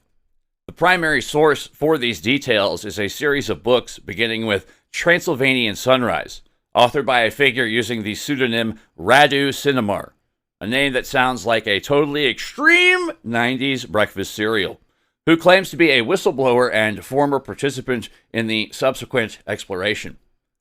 According to Cinemar's account, the barrier was eventually penetrated, revealing access to a vast artificial structure estimated to be at least 50,000 years old. The central chamber was a massive hemispherical hall, dubbed the Great Gallery, or Hall of Records, which contained technology far beyond current human capabilities. The most astonishing feature was a series of large tables that, upon approach, would automatically activate sophisticated holographic projections. These projections were not mere recordings, but interactive databanks. One table was described as a quote-unquote holographic library, containing a complete visual history of Earth and the galaxy, while another was a bioresonance imaging table that allowed for the holographic experimentation with DNA, enabling the user to mix and match genetic sequences and instantly visualize the results. This facility was not isolated. It was reportedly connected to 3 primary tunnels, each stretching for thousands of kilometers. The left tunnel was said to connect to a secret location under the Giza Plateau in Egypt, between the Sphinx and the Great Pyramid. The central tunnel allegedly led deep into the Earth's crust and possibly to a quote-unquote inner Earth, while the right tunnel was said to connect to a complex beneath Mount Kailash in Tibet. The implications were staggering. A prehistoric, hyper-advanced global network of knowledge centers deliberately placed at key energy points on the planet. The potential associations between this alleged high-tech facility and the region's deep-rooted occult beliefs and folklore are profound and multi-layered. The most direct link is geographical and symbolic. The chamber's purported location is inextricably tied to the Bucegi Sphinx. This natural rock formation, resembling a human face, has long been a focal point of local mystery and veneration, often compared to its much more famous Egyptian counterpart. In Romanian folklore, mountains and unique rock formations are often seen as sacred liminal spaces, thresholds between the world of humans and the realm of supernatural beings like the Lele or fairies, or the Solomonari weather wizards. Placing a quote-unquote hall of records beneath such a symbolically charged landmark effectively reframes the Sphinx not as a mere geological curiosity, but as a surface marker, a key, or a guardian for a deeper hidden truth. This mirrors the global esoteric belief that the Great Sphinx of Giza itself marks the entrance to a hall of records, a concept popularized by the sleepy psychic readings of Edgar Cayce. The Bucegi narrative, therefore, taps into and transplants a powerful pre-existing esoteric archetype onto the Romanian landscape, suggesting that Romania isn't merely a periphery to ancient mysteries, but a central hub. Furthermore, the very nature of the alleged discovery resonates with local occult concepts. The idea of a hidden place of immense power and knowledge, accessible only to initiates or those with the right technology, is a recurring theme in Romanian folk magic. The Scholomance, a legendary devil's school in the Transylvanian mountains, was said to be a hidden institution where forbidden knowledge was taught to a select few. The Bucegi complex can be seen as a technological or extraterrestrial evolution of this same archetype, a hidden mountain academy where the ultimate secrets of the universe, not just weather magic, but creation itself, are stored. The description of the holographic tables, which allow for the manipulation of the fundamental building blocks of life, deoxyribonucleic acid, is the ultimate form of vraji, or sorcery, or descantek, or incantations, moving beyond folk herbalism into the realm of genetic and reality programming. This transforms the local practitioner of magic into a cosmic scientist, and the mountain itself from a place of spiritual energy into a literal library of creation. The narrative's geopolitical elements also weave into local and regional folklore of hidden things and secret knowledge.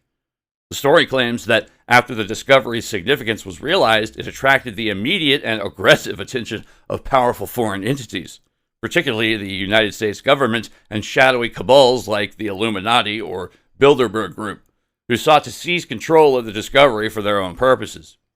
This conflict, pitting its Romanian custodians against foreign powers, echoes a long-standing historical and folkloric theme in the region. The struggle to protect sacred lands and ancestral knowledge from outside invaders. The Carpathians have always been a frontier, a place of refuge and resistance, and the idea that the ultimate secret of human history is hidden within them and must be defended from global powers is a powerful modern iteration of this cultural memory.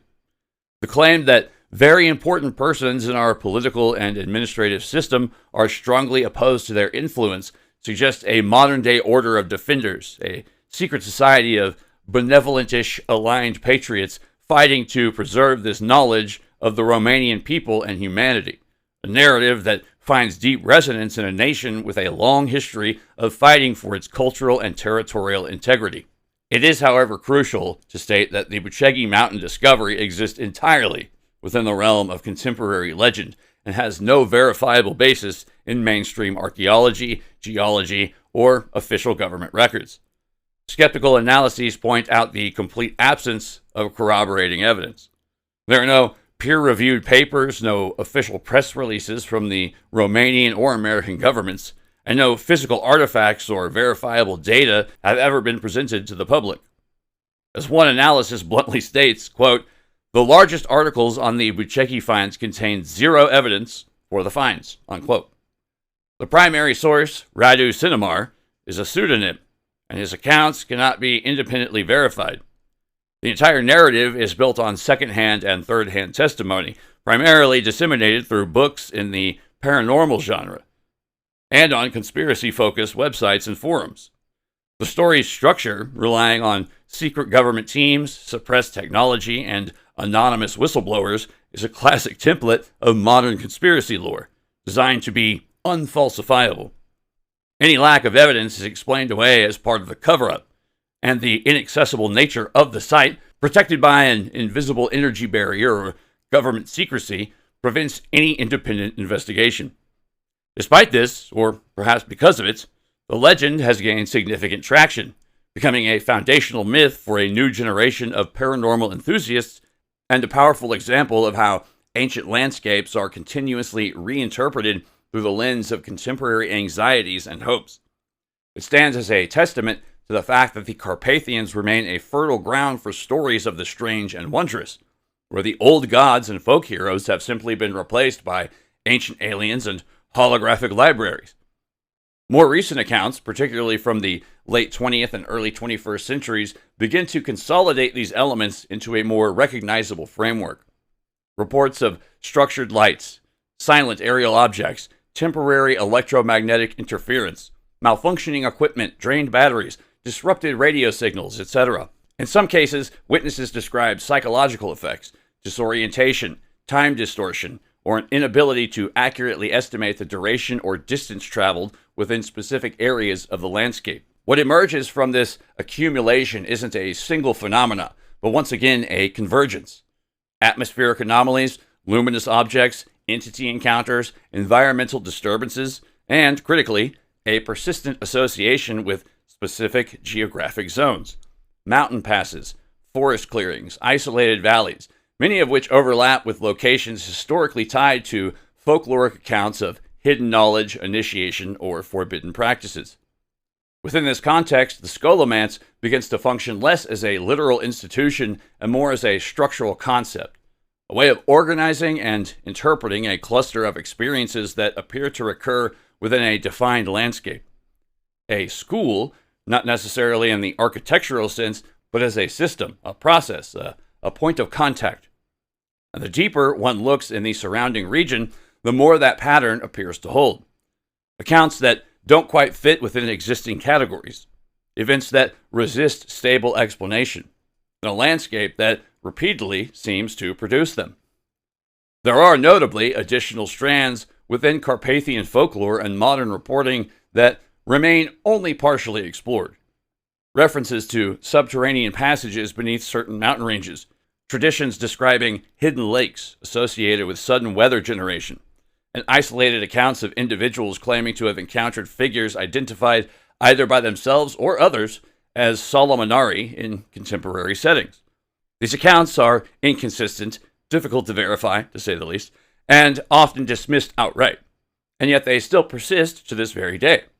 And taken together, they suggest that whatever gave rise to the legend of the Scholomance may not be confined entirely to the past, or to the realm of folklore for that matter. Travelers have, for centuries, described the region in terms that extend beyond simple geography. Sudden weather shifts, lights seen moving through the valleys with no apparent source, encounters with figures that appear human at a distance but resolve into something else entirely upon closer inspection, and perhaps most notably, a persistent association with transformation. Shape-shifting entities, human figures taking on animal forms, or existing somewhere in between. Whether framed as Strigoi, Moroi, the absolutely badass Varkalak, and or other regional variants, these beings occupy the same conceptual space as the Kalku, the Nagual, or the Skinwalker. Not identical, but structurally and or functionally similar, which raises the possibility that what we're observing isn't a series of disconnected traditions, but variations on a shared framework, one that adapts to local culture while retaining a recognizable core. And beneath all of this, there are hints, faint, easily dismissed, but difficult to ignore entirely, of something even older, a much deeper primordial layer. In medieval lore, there are references to a place called Dom Daniel, a hidden assembly point of magicians, sometimes described as existing beneath the sea, sometimes beneath the earth itself.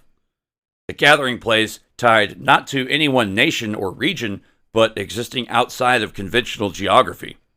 If such a concept seems abstract, that may be the point, because by the time these ideas are recorded, they're already fragmentary, already obscured, already filtered through multiple layers of retelling.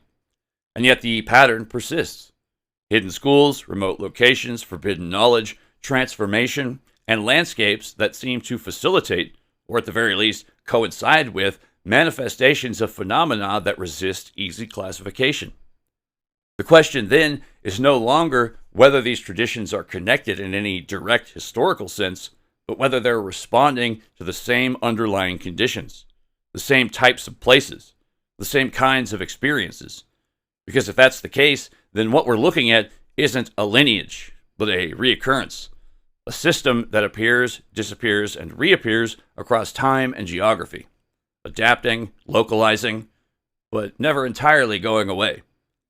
And if that system can be traced from the caves of Chiloé to the underground chambers of Salamanca, from the hills of Lancashire to the mountains of Transylvania, then the next step isn't simply to document it, but to understand what it's interacting with, and why these places, again and again, seem to be where the boundaries between the real, quote-unquote real, and the quote-unquote unreal begin to fade. This recurring system, however, doesn't end in the Carpathians. Our journey will continue eastward and southward, carrying us into the mystical heartlands of Asia and the spirit-infused landscapes of Africa. We will delve into the submerged mystery of Dom Daniel itself, seeking its roots in the traditions of the Middle East, for tracing its echoes into the esoteric practices of Tibet, the shadowed forests of Japan, and the fertile spiritual geography of China.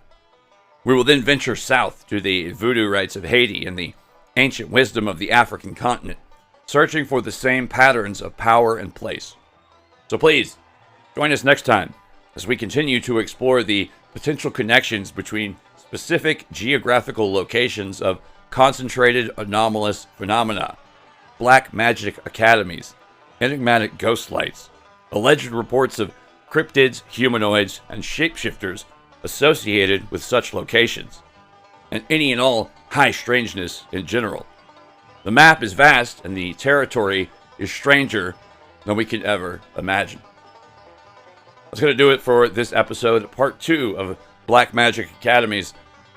Join us next week for the next installment. This has been Kooks, Cranks, and Iconoclast. I'm your host, Mike Lucht. Thank you so much for joining and listening, and just, you guys are the best. Keep me going. I hope you're having as much fun with this as I am, because some of the connections that are unveiling themselves, like the underlying historical and folkloric patterns, very intriguing, very intriguing. Thank you guys again. See you on the next one in the outer limits of the Twilight Zone. Peace.